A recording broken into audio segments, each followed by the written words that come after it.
Item ಯಾವುದೇ ಇರಲಿ try ಮಾಡಿ ಆಚಿ ಚಿಕನ್ ಮಸಾಲಾ. ಆಚಿ ಚಿಕನ್ ಮಸಾಲಾ.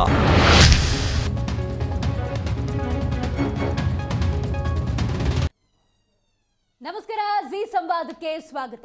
ಕರ್ನಾಟಕ ಕಾಂಗ್ರೆಸ್ ಸರ್ಕಾರದ ಗ್ಯಾರಂಟಿ ಯೋಜನೆಗಳು ಇದು ದೇಶದಾದ್ಯಂತ ಸಂಚಲನವನ್ನ ಹುಟ್ಟು ಹಾಕಿದಂತಹ ಯೋಜನೆಗಳು. ದೇಶಕ್ಕೆ ದೇಶವೇ, ಇತರ ಪಕ್ಷಗಳು ಅದನ್ನ ಪರಿಪಾಲನೆ ಮಾಡಿದಂತಹ ಯೋಜನೆಗಳು.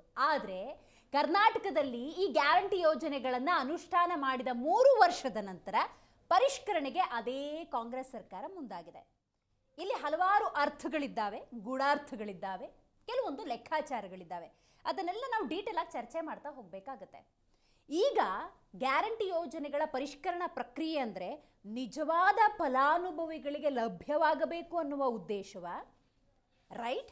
ನಿಜವಾದ ಫಲಾನುಭವಿಗಳಿಗೆ ಲಭ್ಯವಾಗಬೇಕು ಅನ್ನುವಂಥ ಜ್ಞಾನೋದಯ ಈಗ ಕಾಂಗ್ರೆಸ್ ಸರ್ಕಾರಕ್ಕೆ ಆಗಿದೆ ಅಂತ ಅರ್ಥ ಮಾಡ್ಕೋಬೇಕಾ? ಖಜಾನೆ ಖಾಲಿ ಆಗಿದೆ, ಆದಾಯದ ಕ್ರೋಢೀಕರಣ ಆಗಬೇಕು, ಎಲ್ಲೆಲ್ಲ ಪೋಲ್ ಆಗ್ತಾ ಇದೆ ಅದನ್ನು ಹಿಡಿದಿಡುವಂತಹ ಪ್ರಯತ್ನನ. ಹೀಗೆ ಹಲವಾರು ಪ್ರಶ್ನೆಗಳು ಖಂಡಿತವಾಗ್ಲೂ ಉದ್ಭವಿಸುತ್ತೆ. ಅದಕ್ಕೆ ಸರಿಯಾದಂಥ ಉತ್ತರವನ್ನು ಪಡೆದುಕೊಳ್ಳಲೇಬೇಕಾಗತ್ತೆ. ಆದರೆ ಕರ್ನಾಟಕದಲ್ಲಿ ಆಡಳಿತವನ್ನು ನಡೆಸ್ತಾ ಇರುವಂತಹ ಸರ್ಕಾರ ಏನಿದೆ ಅದು ನುಡಿದಂತೆ ನಡೀತಾ ಇದ್ದೇವೆ ಅಂತ ಹೇಳ್ಕೊಳ್ಳುವಂತಹ ಸರ್ಕಾರ. ಹಾಗಾಗಿ ಕಳೆದ 3 ವರ್ಷಗಳಲ್ಲಿ ನೋಡಿ, ನಾವು ಗ್ಯಾರಂಟಿ ಯೋಜನೆಗಳನ್ನು ಸಕಾಲಕ್ಕೆ ಹಾಕಿದ್ದೇವೆ ಅಂತ ಬೀಗ್ತಾ ಇದ್ದಂಥ ಕಾಂಗ್ರೆಸ್ ಈಗ ಪರಿಷ್ಕರಣಾ ಪ್ರಕ್ರಿಯೆಯಲ್ಲಿ ಅಂದಾಜು 3 ಲಕ್ಷಕ್ಕೂ ಹೆಚ್ಚು ಗೃಹಲಕ್ಷ್ಮಿ ಯೋಜನೆಯಿಂದ ಹೊರಗುಳಿತಾರೆ ಅನ್ನೋದಾದರೆ ಯಾವ ಸಂದೇಶವನ್ನು ಕೊಡ್ತಿದೆ ಅನ್ನುವಂಥ ಸಹಜ ಪ್ರಶ್ನೆ ಉದ್ಭವಿಸುತ್ತೆ. ಇದರ ಬಗ್ಗೆ ಡೀಟೇಲ್ ಆಗಿ ಚರ್ಚೆ ಮಾಡ್ತಾ ಹೋಗೋಣ. ನಾನು ದಿವೇಶ್.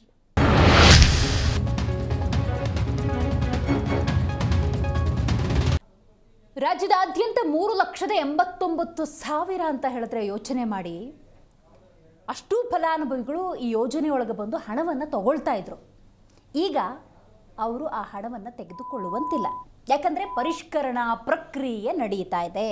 ಡೆಫಿನೆಟ್ಲಿ ನಾನಾಗಲೇ ಉಲ್ಲೇಖ ಮಾಡಿದ ಹಾಗೆ ಕರ್ನಾಟಕ ಕಾಂಗ್ರೆಸ್ನ ಗ್ಯಾರಂಟಿ ಯೋಜನೆಗಳು ದೇಶದಾದ್ಯಂತ ಸಂಚಲನ ಹುಟ್ಟುಹಾಕಿ, ಏನಪ್ಪ ಇವರು ಕಾಂಗ್ರೆಸ್ನವರು ಹಣವನ್ನು ನೇರವಾಗಿ 2,000 ರೂಪಾಯಿ ಅಕೌಂಟಿಗೆ ಹಾಕ್ತಾರಂತೆ, 200 ಯೂನಿಟ್ ಉಚಿತವಾಗಿ ವಿದ್ಯುತ್ತನ್ನು ಕೊಡ್ತಾರಂತೆ, ಅನ್ನಭಾಗ್ಯ ಯೋಜನೆಯಲ್ಲಿ 10 kg ಅಕ್ಕಿ, ಶಕ್ತಿ ಯೋಜನೆಯಲ್ಲಿ ಉಚಿತವಾಗಿ ಮಹಿಳೆಯರು ಕರ್ನಾಟಕದಾದ್ಯಂತ ಸಂಚರಿಸಬಹುದು, ಯುವ ನಿಧಿ 1,500 ರೂಪಾಯಿ ಒಂದು ಕಡೆ, 3,000 ರೂಪಾಯಿ ಒಂದು ಕಡೆ, ಏಕಕಾಲದಲ್ಲಿ ಕೊಡೋದಕ್ಕೆ ಹೊರಟಿದಾರಲ್ಲ, ಇದು ಸಾಧ್ಯನಾ ಅಂದಾಗ ಕರ್ನಾಟಕದ ಅಷ್ಟು ಆರ್ಥಿಕ ತಜ್ಞರು ನೋ, ಬೇಡ, ಆ ಪ್ರಯತ್ನ ಕೈ ಹಾಕಬೇಡಿ, ವರ್ಷಕ್ಕೊಂದು ಬೇಕಾದ್ರೆ ಯೋಜನೆ ಇಟ್ಕೊಳ್ಳಿ, ಉಪಯೋಗ ಆಗುತ್ತೆ, ಆದಾಯದ ಕ್ರೋಢೀಕರಣವೂ ಆಗುತ್ತೆ, ಜನರಿಗೂ ಕೂಡ ಯೋಜನೆಯನ್ನು ತಲುಪುತ್ತೆ ಅನ್ನುವಂಥ ಸಲಹೆಗಳನ್ನು ಕೊಟ್ಟಿದ್ರು. ನೋ, ಕಾಂಗ್ರೆಸ್ ಮಾತು ಕೊಟ್ಟಿದೆ, ಅದನ್ನು ಉಳಿಸ್ಕೊಳ್ಳುತ್ತೆ ಅನ್ನುವಂಥ ನಿಟ್ಟಿನಲ್ಲಿ ದಿಟ್ಟ ಹೆಜ್ಜೆಯನ್ನಿಟ್ಟರು. ಅಫ್ಕೋರ್ಸ್ 3 ವರ್ಷಗಳ ಕಾಲ ಕುಂಟುಕೊಂಡು ವಾಟ್ ಎವರ್ ಯೋಜನೆಗಳನ್ನು ತಲುಪಿಸಿದ್ದಾರೆ. ಬಟ್ ರೈಟ್ ನಾವು ನೀವು ಗಮನಿಸ್ತಾ ಇದ್ದೀರಿ, ಪರಿಷ್ಕರಣಾ ಪ್ರಕ್ರಿಯೆ ನಡೆದಿದೆ. ಇಲ್ಲಿ ಗೃಹಲಕ್ಷ್ಮಿ ಯೋಜನೆಯ ವಿಚಾರಕ್ಕೆ ಬರೋದಾದರೆ 3,89,000 ಜನ ಇದರಿಂದ ವಂಚಿತರಾಗ್ತಾರೆ ಅಥವಾ ಹೊರಗುಳಿತಾರೆ ಅಂತ ಹೇಳಬಹುದು. ಈ ಯೋಜನೆಯ ಈ ಪರಿಷ್ಕರಣಾ ಪ್ರಕ್ರಿಯೆಯಿಂದಾಗಿ 77 ಕೋಟಿ ರೂಪಾಯಿ ಉಳಿತಾಯ ಆಗುತ್ತೆ. Well and good. ಉದ್ದೇಶ ಏನು? ನಿಜವಾದ ಫಲಾನುಭವಿಗಳಿಗೆ ಲಭ್ಯವಾಗಬೇಕು ಮತ್ತು ಅನರ್ಹರು ಯಾರಿರ್ತಾರೆ ಅವರು ತಗೋಬಾರ್ದು, ಯಾಕಂದರೆ ಅಪಾತ್ರದಾನ ಆಗಬಾರ್ದಲ್ವ. ಆ ದೃಷ್ಟಿಯಿಂದ ಸ್ವಾಗತಿಸೋಣ. ಬಟ್ ಇದೇ ಸಲಹೆಯನ್ನು ಕೊಟ್ಟಿದ್ದು ಷರತ್ತುಬದ್ಧವಾಗಿ ಪರಿಷ್ಕರಣಾ ಪ್ರಕ್ರಿಯೆಗಳನ್ನು ಮಾಡಿಕೊಂಡು ನಂತರ ಕೊಡಿ, ಏಕದಂ ಕೊಡಕ್ಕೆ ಹೋಗಬಾರ್ದು ಅನ್ನೋದನ್ನೇ ಈ ಹಿಂದೆ ಪ್ರತಿಪಕ್ಷಗಳು ಹೇಳಿದ್ದು, ಆರ್ಥಿಕ ತಜ್ಞರು ಹೇಳಿದ್ದು. ಬಟ್ ಈಗ ಅದನ್ನು ಮಾಡೋದಕ್ಕೆ ಮುಂದಾಗಿದ್ದಾರೆ. ಸೊ ಸಹಜವಾಗಿ ಖಜಾನೆ ಖಾಲಿಯಾಗಿದೆಯಾ, ನಿಜವಾದ ಫಲಾನುಭವಿಗಳಿಗೆ ಅನ್ಯಾಯವಾಗುತ್ತಾ, ಜೊತೆಗೆ ಇನ್ನೊಂದು ಆಯಾಮ ಇದೆ, whether I should discuss or not, ಈ ಚರ್ಚೆ ಕೂಡ ಇರೋದ್ರಿಂದಾಗಿ ಸಿದ್ದರಾಮಯ್ಯನವರು ಬಡವರ ಬಂಧು, ಸಿದ್ದರಾಮಯ್ಯನವರು ಅಂದ ಸಂದರ್ಭದಲ್ಲಿ ಎಲ್ಲರಿಗೂ ಕೂಡ ಯೋಜನೆಗಳನ್ನು ತಲುಪಿಸುವಂಥ ನಿಟ್ಟಿನಲ್ಲಿದ್ದರು. ಈಗ ಡಿ ಕೆ ಶಿವಕುಮಾರ್ ಅವರು ಸ್ಟ್ರೀಟ್ ಆ್ಯಂಡ್ ಫಾರ್ವರ್ಡ್, ಸ್ಟ್ರಿಕ್ಟ್, ಆ ನಿಟ್ಟಿನಲ್ಲಿ ಪರಿಷ್ಕರಣಾ ಪ್ರಕ್ರಿಯೆಯಲ್ಲಿ ಭಾಗಿಯಾಗಿದ್ದಾರೆ. ಇವರ ಆಡಳಿತದಲ್ಲಿ ಹಿಂಗಪ್ಪ ಹೆಂಗಪ್ಪ ಅನ್ನುವಂಥ ಭಾವನೆಗಳು ಸಹಜವಾಗಿ ಬಂದಿರುವಂಥದ್ದು. ಅದನ್ನು ಕೂಡ ನಾವು ಚರ್ಚೆ ಮಾಡಬೇಕಾಗುತ್ತೆ. ಬಿಕಾಸ್ ಅದೊಂಥರ ಮೈಂಡ್ ವಾಯ್ಸ್ ಅಥವಾ ಜನರ ಧ್ವನಿ ಆಯಾಮದಲ್ಲೂ ಕೂಡ ನಾವು ಮಾತಾಡೋಣ.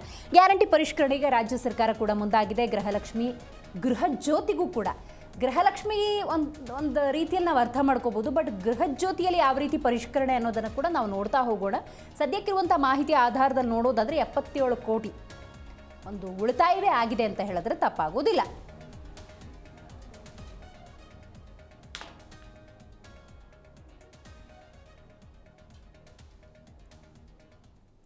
ನಿನ್ನೆ ಇದೇ ಗ್ಯಾರಂಟಿ ವಿಚಾರಕ್ಕೆ ಸಂಬಂಧಪಟ್ಟಂತೆ ಮಹತ್ವದ ಸಭೆ ನಡೆಯಿತು. ಆ ನಂತರದ ಸಂದರ್ಭದಲ್ಲಿ ಮುಖ್ಯಮಂತ್ರಿಗಳು ಡಿ ಕೆ ಶಿವಕುಮಾರ್ ಹಲವು ವಿಚಾರಗಳನ್ನು ಪ್ರಸ್ತಾಪ ಮಾಡಿದ್ದಾರೆ. ಅದನ್ನು ಕೂಡ ನಾವು ನೋಡ್ತಾ ಹೋಗೋಣ. ಅದರ ಜೊತೆಗೆ ಈಗ ಗ್ಯಾರಂಟಿ ಪರಿಷ್ಕರಣಾ ಪ್ರಕ್ರಿಯೆ ಅಂದಾಗ ಪ್ರತಿಪಕ್ಷಗಳು ಸುಮ್ಮನೆ ಕೂತ್ಕೊಳ್ಳೋದಕ್ಕೆ ಸಾಧ್ಯವಾ? ಅವರು ಕೂಡ ಮಾತಾಡಿದ್ದಾರೆ, ಬನ್ನಿ ಕೇಳೋಣ. ಇದ್ರ ಜೊತೆಗೆ ನಮ್ಮ ಸುಮಾರು 100 ಚಿಲ್ಲರೆ ಕೋಟಿ ರೂಪಾಯಿ ಹಣ ಈಗಾಗಲೇ ಕೆಲವು ಗೃಹಲಕ್ಷ್ಮಿ ಯಾರು ವಯಸ್ಸಾಗಿತ್ತು, ಯಾರೋ ಯಜಮಾನಿ ತೀರ್ಕೊಂಡಿದ್ರು, ಅದೆಲ್ಲ ಕೆಲವೆಲ್ಲ ತೆಗೆದುಕೊಂಡ್ಬಿಟ್ಟಿದ್ದಾರೆ. ಸೊ ಅದಕ್ಕೆ ನಾವು ಮತ್ತೆ ವಾಪಸ್ಸು ಆ ವಸ್ತುದಲ್ಲಿ ಯಾರ್ಯಾರ್ದೋ ಫೋನ್ ನಂಬರ್ ಕೊಟ್ಬಿಟ್ಟಿದ್ದಾರೆ. ನಾವು ಅದನ್ನು ತನಿಖೆ ಮಾಡಿಸಿದ್ವಿ. ಮೊನ್ನೆ ಬಾಗಲಕೋಟಲ್ಲಿ, ದಾವಣಗೆರೆಯಲ್ಲಿ ಕೂಡ ಟ್ರೈ ಮಾಡ್ದೋ, ಬೇರೆ ಕಡೆಲ್ಲ ಟ್ರೈ ಮಾಡ್ದೋ, ಸುಮಾರು ಹಳ್ಳಿಗಳಲ್ಲಿ ಮಾಡಿದ್ವಿ. ಯಾರೋ ನಂಬರ್ಗೆ ಫೋನ್ ಹೋಗ್ತಾ ಇದೆ, ಅವ್ರ ಹತ್ರ ಇಲ್ಲ, ಮಾಹಿತಿ ಇಲ್ಲ. ಸೊ ಯಾರು ನಿಜವಾಗ್ಲೂ ಒರಿಜಿನಲ್ ಹೋಗ್ತಾ ಇದೆಯೋ ಇಲ್ಲೊಂದು ಚೆಕ್ ಮಾಡಬೇಕಾಗಿದೆ. ಅದಕ್ಕೆ ಮತ್ತೆ ಅವರು ಅರ್ಜಿಗಳನ್ನು ಕೊಡಬೇಕಾಗ್ತದೆ. ಯಾರಿಗೂ ನಿಲ್ಸಕ್ಕೆ ಹೋಗಲ್ಲ ನಾವು, but they will have to give an application. ಯಾರ ಹಣನೂ ಕೂಡ ತೆಗೆದಾಕಬೇಕು ಅಂತ ನಮಗೆ ಇಷ್ಟ ಇಲ್ಲ, ತೆಗೆಯೋದು ಇಲ್ಲ. ಬಟ್ ಅವ್ರು ಕರೆಕ್ಟ್ ಮಾಹಿತಿಯನ್ನು ಅವರು ಕೊಡಬೇಕು. ಯಾವ ಬ್ಯಾಂಕಲ್ಲಿ ತೆಗೆದುಕೊಳ್ತಾ ಇದ್ದೀವಿ, ನಮ್ಮ ಕರ್ನಾಟಕದ ಬ್ಯಾಂಕ್ ಹೋಗ್ತಾ ಇದೆಯಾ, ಹೊರಗಡೆ ರಾಜ್ಯಕ್ಕೆ ಹಣ ಹೋಗ್ತಾ ಇದೆಯಾ, ಇಲ್ಲ ಅವ್ರು ಏನಾದ್ರು ಈ ಪೋಜಿ ಸ್ಕೀಮ್ಗಳಲ್ಲಿ ಯಾರಾದ್ರು ಸಣ್ಣ ಲಂಚಕ್ಕೋ ಇಲ್ಲಾಂದರೆ ಯಾವುದಾದ್ರು ಒಂದು ಸಾಲ ತೆಗೆದುಕೊಂಡದಕ್ಕೋ ಇಲ್ಲ ಯಾವುದಾದ್ರು ಒಂದು ಸ್ಕೀಮ್ಗೋ ಆ ದುಡ್ಡು ಹೋಗ್ತಾ ಇದೆಯಾ ಅನ್ನೋದೆಲ್ಲ ಕೂಡ ನಮಗೆ ಮಾಹಿತಿ ಬೇಕಾಗ್ತದೆ. ಏಕೆಂದರೆ ಅವರು ಬದುಕಲಿ ಅಂಥೇಳಿ ಆರ್ಥಿಕವಾದಂಥ ಶಕ್ತಿ ಸಿಗಬೇಕು, ಅವ್ರಿಗೆ ಕುಟುಂಬಕ್ಕೆ ಅನುಕೂಲ ಆಗಬೇಕು ಅಂಥೇಳಿ ನಾವು ಈ ಗೃಹಲಕ್ಷ್ಮಿ ಕೊಡ್ತಾಯಿದ್ದೀವಿ. ಗೃಹ ಜ್ಯೋತಿಗೂ ಕೂಡ ಅವರು ಅರ್ಜಿಯನ್ನು ಕೊಡಬೇಕು. 1,64,000 ಜನ ಯಾರು ಮನೇಲಿದ್ದಾರೆ ಅವರಿಗೆಲ್ಲ ಕೊಡ್ತಾಯಿದ್ದೀವಿ. ಅವರು ಕೂಡ ಒಬ್ಬೊಬ್ಬರು 5, 6, 7 ಇದಿದೆ ಅವ್ರಿಗೆ. ಅವರೇ ವಾಸ ಇದ್ದಾರಾ, ಬೇರೆ ವಾಸ ಮಾಡ್ತಾಯಿದ್ದಾರಾ, ಯಾರ ಮನೇಲಿ ವಾಸ ಮಾಡ್ತಾರೆ, ನಮ್ಮ ಕರ್ನಾಟಕದವ್ರು ಅಲ್ವಾ, ಅವ್ರ ವ್ಯವಸ್ಥೆ ಏನಿದೆ, ಇದನ್ನೆಲ್ಲ ಕೂಡ ನಮಗೆ ಮಾಹಿತಿಯನ್ನು ತಿಳ್ಕೊಳ್ಬೇಕಾಗ್ತದೆ. ಅವರು ಕಾಂಗ್ರೆಸ್ ಪಕ್ಷ ಸ್ವಾತಂತ್ರ್ಯ ಬಂದ ನಂತರದಲ್ಲಿ 50-55 ವರ್ಷಗಳ ಕಾಲ ಆಡಳಿತವನ್ನು ನಡೆಸೂ ಕೂಡ ಇವತ್ತು ಕೂಡ ಜನರು ತಮ್ಮ ಗ್ಯಾರಂಟಿಗಳಿಗೆ ನಿಲ್ಲಬೇಕು ಅಂತೇಳಿ ಅಪೇಕ್ಷೆಯನ್ನು ವ್ಯಕ್ತಪಡಿಸ್ತಾ ಇದ್ದಾರೆ ಅಂತೇಳಿದರೆ ಇವರು ಆಡಳಿತ ವೈಖರಿಗೆ ಹಿಡಿದಿರ್ತಕ್ಕಂಥ ಕೈಗನ್ನಡಿ ಅನ್ನೋದನ್ನು ಕೂಡ ಇವತ್ತು ನೆನಪು ಮಾಡ್ಕೊಡೋದಕ್ಕೆ ಇಚ್ಛೆಪಡ್ತಾನೆ. ನಿಮಗೆ ಯಾರು ಚುನಾವಣೆ ಸಂದರ್ಭದಲ್ಲಿ ಗ್ಯಾರಂಟಿಗಳು ಕೊಡಿ ಅಂತ ರಾಜ್ಯದ ಜನ ಯಾರೂ ಕೂಡ ನಿಮ್ಮ ಮುಂದೆ ಕೈ ಚಾಚಿರಲಿಲ್ಲ. ನೀವೇ ಘೋಷಣೆ ಮಾಡಿರ್ತಕ್ಕಂಥದ್ದು, ಕಾಂಗ್ರೆಸ್ ಪಕ್ಷನೇ ಘೋಷಣೆ ಮಾಡಿರ್ತಕ್ಕಂಥದ್ದು. ಒಂದು ರೀತಿ ಅಪಮಾನ ಮಾಡುವಂಥ ಕೆಲಸ, ಫಲಾನುಭವಿಗಳಿಗೆ ಅಪಮಾನ ಮಾಡುವಂಥ ಕೆಲಸ ಕಾಂಗ್ರೆಸ್ ಸರ್ಕಾರ ಮಾಡೋದಕ್ಕೆ ಹೊರಟಿದೆ. ನುಡಿದಂತೆ ನಡೆದಿದ್ದೇವೆ, ಜೋಡೆತ್ತು ಸಿದ್ದರಾಮಯ್ಯ, ಡಿ ಕೆ ಶಿವಕುಮಾರ್ ಜೋಡೆತ್ತು. ಅದರಲ್ಲೇ ಲಕ್ಷ್ಮೀ ಹೆಬ್ಬಾಳ್ಕರ್ ಫೋಟೋನು ಸೇರಿಸ್ಕೊಂಡು ಮಾನ್ಯ ಪಾಪ ಮಂತ್ರಿಯಿಂದ ಕೈ ಬಿಟ್ಬಿಟ್ಟಿದ್ದಾರೆ. ಅಮ್ಮ ಕೊರಗ್ತಾ ಇದ್ದಾರೆ, ನನಗೆ ಗೊತ್ತಿಲ್ಲ. ಪ್ರತಿ ಮನೆ ಯಜಮಾನಿಗೆ ಪ್ರತಿ ತಿಂಗಳು 2,000 ಗೃಹಲಕ್ಷ್ಮಿ ಅವ್ರದ್ದು ಅಡ್ವರ್ಟೈಸ್ಮೆಂಟ್ ಮರ್ತ್ಬಿಟ್ಟಿರ್ತಾರೆ. ಅಡ್ವರ್ಟೈಸ್ಮೆಂಟ್ ಅದಕ್ಕೆ ಇನ್ನೊಂದ್ಸರಿ ತೋರಿಸ್ತಾ ಇದ್ದೀನಿ, ಸರಿಯಾಗಿ ಫೋಟೋ ಹಾಕೊಂಬಿಟ್ಟು. ಅವ್ರು ಹಿಡ್ಕೊಂಡಿರೋ ಫೋಟೋ ಇತ್ತು, ಇದು ನಾನು ಹಿಡ್ಕೊಂಡಿರೋ ಫೋಟೋ. ಪಾಪ ಮೇಡಮ್ ಇಲ್ಲ, ನಾನು ಹಿಡ್ಕೊಂಡಿದ್ದೀನಿ. 2,000 ರೂಪಾಯಿ ನೋಡಿದ್ರಲ್ಲಿ ಕ್ಲಿಯರ್ ಆಗಿದೆ. ಪ್ರತಿ ಮನೆಗೆ, ಪ್ರತಿ ಗೃಹಿಣಿಗೆ, ಪ್ರತಿ ಮನೆಗೆ, ಪ್ರತಿ ಗೃಹಿಣಿಗೆ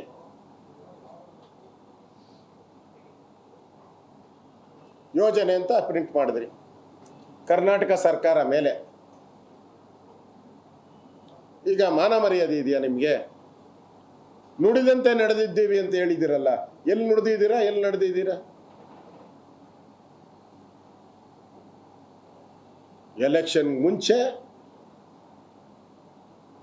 ಪ್ರತಿ ಮನೆಗೂ ಗೆದ್ದ ಅಧಿಕಾರ ಬಂದ ಮೇಲೆ ನೀನ್ಯಾರೋ ನಾನ್ಯಾರೋ ಎಲ್ಲರಿಗೂ ನಾಮ, ಮನೆ ಮುಂದೆ ನಾಮ. ಜ್ಞಾನ ಇರಲಿಲ್ವಾ ನಿಮ್ಗೆ ಅವಾಗ? ಪ್ರತಿ ಮನೆಗಂತ ಹಾಕೋದ್ರ ಬದಲು ಸೆಲೆಕ್ಟೆಡ್ ಹಾಕ್ಬೇಕಾಯ್ತು. ಸರ್ಕಾರ ಕಳೆದ 3 ವರ್ಷದಲ್ಲಿ ಆರ್ಥಿಕವಾಗಿ ದಿವಾಳಿ ಆಗಿದೆ, ಸಂಪನ್ಮೂಲ ಕ್ರೋಢೀಕರಿಸುವಲ್ಲಿ ವಿಫಲವಾಗಿದೆ. ಹೀಗಾಗಿ ಇವತ್ತು ಗ್ಯಾರಂಟಿಗಳ ಯೋಜನೆಯನ್ನು ಪರಿಷ್ಕರಣೆ ಹೆಸರಿನಲ್ಲಿ ಜನರಿಗೆ ಮೋಸ ಮಾಡ್ತಕ್ಕಂಥ ಕೆಲಸವನ್ನು ಕಾಂಗ್ರೆಸ್ ಸರ್ಕಾರ ಮಾಡ್ತಾಯಿದೆ. ಹಿಂದೆ ಸಿದ್ದರಾಮಯ್ಯನವರು ಎಂದು DK ಶಿವಕುಮಾರ್ ಇಬ್ಬರೂ ಮುಖ್ಯಮಂತ್ರಿಗಳು ಏನು ಹೇಳಿದರು, ಚುನಾವಣೆ ಸಂದರ್ಭದಲ್ಲಿ ಅವರ ರಾಷ್ಟ್ರೀಯ ನಾಯಕರಾಗಿರ್ತಕ್ಕಂಥ ಮಲ್ಲಿಕಾರ್ಜುನ ಖರ್ಗೆ ಅವರು, ರಾಹುಲ್ ಗಾಂಧಿ ಅವರು, ಸೋನಿಯಾ ಗಾಂಧಿ ಅವರು ಎಲ್ಲರನ್ನೂ ಕರ್ಕೊಂಡು ಬಂದು ಏನು ಭಾಷಣ ಮಾಡಿಸಿದ್ರು, ಪ್ರಣಾಳಿಕೆ ಬಿಡುಗಡೆ ಮಾಡುವಾಗ ಎಲ್ಲ ಹೆಣ್ಣು ಮಕ್ಕಳಿಗೂ ಕೂಡ 2,000 ರೂಪಾಯಿ ಪ್ರತಿ ತಿಂಗಳು ಮಾಸಾಸನದ ರೀತಿಯಲ್ಲಿ ಗೃಹಲಕ್ಷ್ಮಿ ಯೋಜನೆಯನ್ನು ಜಾರಿಗೆ ತರ್ತಿದೆ ಅಂತ ಹೇಳಿದರು. ಮೊಸರಲ್ಲಿ ಕಲ್ಲು ಹುಡುಕ್ತ ಕೆಲಸ ಮಾಡಬೇಡಿ BJP ಅವರೇ. ನಿಮ್ಗೇನಾದ್ರು ಅಷ್ಟು ನಮ್ಮ ಮೇಲೆ ಕೋಪ ಇದ್ರೆ ಅಥವಾ ಈ ಕಾರ್ಯಕ್ರಮ ಬಗ್ಗೆ ಹೇಳ್ಬೇಕಂದ್ರೆ ಹೇಳ್ಬಿಡಿ. ವಿಜೇಂದ್ರ ಅವರು BJP ಈ ಕಾರ್ಯಕ್ರಮದಲ್ಲಿ ನಿಲ್ಲಿಸ್ಬಿಡಿ ಅಂತ ಹೇಳೋಂಥ ಧೈರ್ಯ ಇದೆಯಾ, ಆ ಯೋಗ್ಯತೆ ಇದೆಯಾ ಅವ್ರಿಗೆ? ಮೊಸರಲ್ಲಿ ಕಲ್ಲು ಹುಡುಕೋದು ಕೆಲಸ ಅದು ಸರಿ ಇಲ್ಲ. ಶಕ್ತಿ ಕಾರ್ಯಕ್ರಮದಲ್ಲಿ ಟೈರ್ ಪಂಚರ್ ಆಗಿಬಿಟ್ಟಿದೆ, ಡೀಸೆಲ್ ಕಡಿಮೆ. ಇದೆಲ್ಲ ಒಂದು ಇಷ್ಟು ದೊಡ್ಡ ಕಾರ್ಯಕ್ರಮ, ಇವಾಗ ಶಕ್ತಿ ಕಾರ್ಯಕ್ರಮ ಈ ಪ್ರಪಂಚ ಇತಿಹಾಸದ ಇಷ್ಟು ದೊಡ್ಡ ಕಾರ್ಯಕ್ರಮ ಆಗಿಲ್ಲ. ಸುಮಾರು 650 ಕೋಟಿ ಮಹಿಳೆಯರು ಫ್ರೀ ಟ್ರಾವೆಲ್ ಮಾಡ್ತಾ ಇದ್ದಾರೆ. ಈಗ ನಮ್ಮ ಸ್ಟೂಡೆಂಟ್ಗೆ ಫ್ರೀ ಬಸ್ ಕೊಡ್ತೀವಿ. ಇದು ಕಾರ್ಯಕ್ರಮ ಜನಕಾರ ಕಾರ್ಯಕ್ರಮ ಅಲ್ವಾ? ಅನ್ನಭಾಗ್ಯ ಇದು ಯಾವ್ದು ಜಾತಿ ಇದೆಯಾ, ಜನಾಂಗ ಇದೆಯಾ? ಸೊ ಎಲ್ಲ ಸಮಾಜಕ್ಕೆ ನಾವು ಕಾರ್ಯಕ್ರಮ ಕೊಟ್ಟಿದ್ದೀವಿ. ಅದರಿಂದ BJP ಅವ್ರಿಗೆ ಯಾವುದೋ ಆಯ್ತಪ್ಪ ಇಷ್ಟೆಲ್ಲ ಮಾಡಿದ್ರಲ್ಲ, ಮೊನ್ನೆ 2 ಎಲೆಕ್ಷನ್ ಆಯಿತು. 2 ಎಲೆಕ್ಷನಲ್ಲಿ ಬಾಗಲಕೋಟೆ, ದಾವಣಗೆರೆ ಎಲ್ಲ ಭಾಷಣ ಮಾಡಿದ್ರು. ಮುಂದಿನ ಚುನಾವಣೆ, ಈ ಚುನಾವಣೆ ಇವ್ರು ಸೋಲ್ತಾರೆ, ಅದೇ ದಿಕ್ಸೂಚಿ ಅಂತ ನಾವು ಹೇಳಲಿಲ್ಲ. ಇದೇ ಭಾರತೀಯ ಜನತಾ ಪಾರ್ಟಿ ಎಲ್ಲ ಮುಖಂಡರು ಹೇಳಿದ್ರು. ವಿರೋಧ ಪಾರ್ಟಿಯವರು ಇರೋದೇ ಟೀಕೆ ಮಾಡೋಕ್ಕೆ. ವಿರೋಧ ಪಾರ್ಟಿಯವರು ಏನೇ ಒಳ್ಳೇದು ಮಾಡಿದ್ರು ತಡೆಯೋಕ್ಕೆ ಇರೋದು. ಅವರೇನು ಒಳ್ಳೇದಕ್ಕೆ ಏನಿಲ್ಲ. ಅವರು ನನಗೆ ಗೊತ್ತಿದೆ. ಅದು ಅವ್ರ ಕೈಯಲ್ಲಿ ಮಾಡೋಕ್ಕಾಗದೇ ಹೋದ ಕೆಲಸಗಳನ್ನೆಲ್ಲ ನಾವು ಮಾಡ್ತಾಯಿದ್ದೀವಿ. ಗ್ಯಾರಂಟಿನ ನಾವು ವಾಪಸ್ಸು ಯಾರು ಕರೆಕ್ಟು ಫೋಟೋಸು ಐಡೆಂಟಿಫಿಕೇಷನ್ ಬೇಕು. ಆಗ ಏನೋ ತರಾತುರಿಲಿ ಕೆಲವರೆಲ್ಲ ಯಾರ್ದೋ ಫೋನ್ ನಂಬರ್ ಕೊಟ್ಬಿಟ್ಟಿದ್ದಾರೆ, ಯಾರ್ದೋ ಅಕೌಂಟಿಗೆ ದುಡ್ಡು ಹೋಗ್ತಾ ಇದೆ. ನಮಗೆ ನೇರವಾಗಿ ಕರೆಕ್ಟಾಗಿ ಅವ್ರ ಅಕೌಂಟ್ಗೆ ದುಡ್ಡು ಹೋಗಬೇಕು. ಯಾರ್ಯಾರೋ ಡ್ರಾ ಮಾಡ್ತಾ ಇದ್ದಾರೆ, ಅದೆಲ್ಲ ನಮ್ಮ ಹತ್ರ ಎಲ್ಲ ದಾಖಲೆ ಇದೆ. ಆಮೇಲೆ ಕರ್ನಾಟಕದವ್ರಿಗೆ ನಾವು ಈ ಗ್ಯಾರಂಟಿ ಕೊಡ್ತಾ ಇರೋದು, ಹೊರಗಡೆ ರಾಜ್ಯದವ್ರಿಗೆ ಗ್ಯಾರಂಟಿ ಕೊಡ್ತಾ ಇಲ್ಲ. ಬಸ್ಸಲ್ಲಿ ಕರೆಂಟು ಕೂಡ ಕರ್ನಾಟಕ ರಾಜ್ಯದಲ್ಲಿ ಯಾರು ಓಟ್ ಇದೆ ಅವ್ರಿಗೆ ಕೊಡಬೇಕು. ಓಟ್ ಇಲ್ಲದೆ ಹೋದವ್ರಿಗೆ ಯಾರು ಕೊಡಬೇಕು? ಯಾಕೆ ಕೊಡ್ಬೇಕು ನಾವು? ಹಾಂ, ಸೊ ನಾವು ಇಲ್ಲಿ ಯಾರಿದ್ದಾರೆ ಅವ್ರಿಗೆಲ್ಲ ಉಪಯೋಗ ಮಾಡಬೇಕು. ಈಗಾಗಲೇ ಕ್ಯಾಬಿನೆಟಲ್ಲಿ ಬಸ್ ಅವ್ರಿಗೆಲ್ಲ ಒಂದು ಐಡೆಂಟಿಫಿಕೇಷನ್ ಕಾರ್ಡ್ ಕೊಡಬೇಕು ಅಂತ ತೀರ್ಮಾನ ಮಾಡಿದ್ದೀವಿ. ಹಿಂದೆನೇ ತೀರ್ಮಾನ ಮಾಡಿದ್ವಿ, 3 ತಿಂಗಳಿಂದಲೇ. ಆ ಪ್ರೊಸೀಜರು ನಡೀತಾ ಇದೆ. ಸೊ ಅದನ್ನು ಸ್ಟ್ರೀಮ್ ಲೈನ್ ಮಾಡ್ತೀವಿ ಅಷ್ಟೇ. ಯಾರಿಗೂ ಯಾವ ಕಾರಣಕ್ಕೂ ಗ್ಯಾರಂಟಿ ನಿಲ್ಲಿಸೋದಿಲ್ಲ. ನಿಲ್ಲಿಸೋದು ನಮ್ಮ ಕಾರ್ಯಕ್ರಮ ಅಲ್ಲ. ನಾವು ಇಡೀ ದೇಶಕ್ಕೆ ಮಾದರಿ. ನಮ್ಮ ಗ್ಯಾರಂಟಿ ಇಡೀ ದೇಶಕ್ಕೆ ಮಾದರಿ. ಮಹಾರಾಷ್ಟ್ರ ಅವ್ರು ತೊಗೊಂಡ್ರು, ಮಧ್ಯಪ್ರದೇಶ ಅವ್ರು ತೊಗೊಂಡ್ರು, ತಮಿಳ್ನಾಡವ್ರು ತೊಗೊಂಡ್ರು.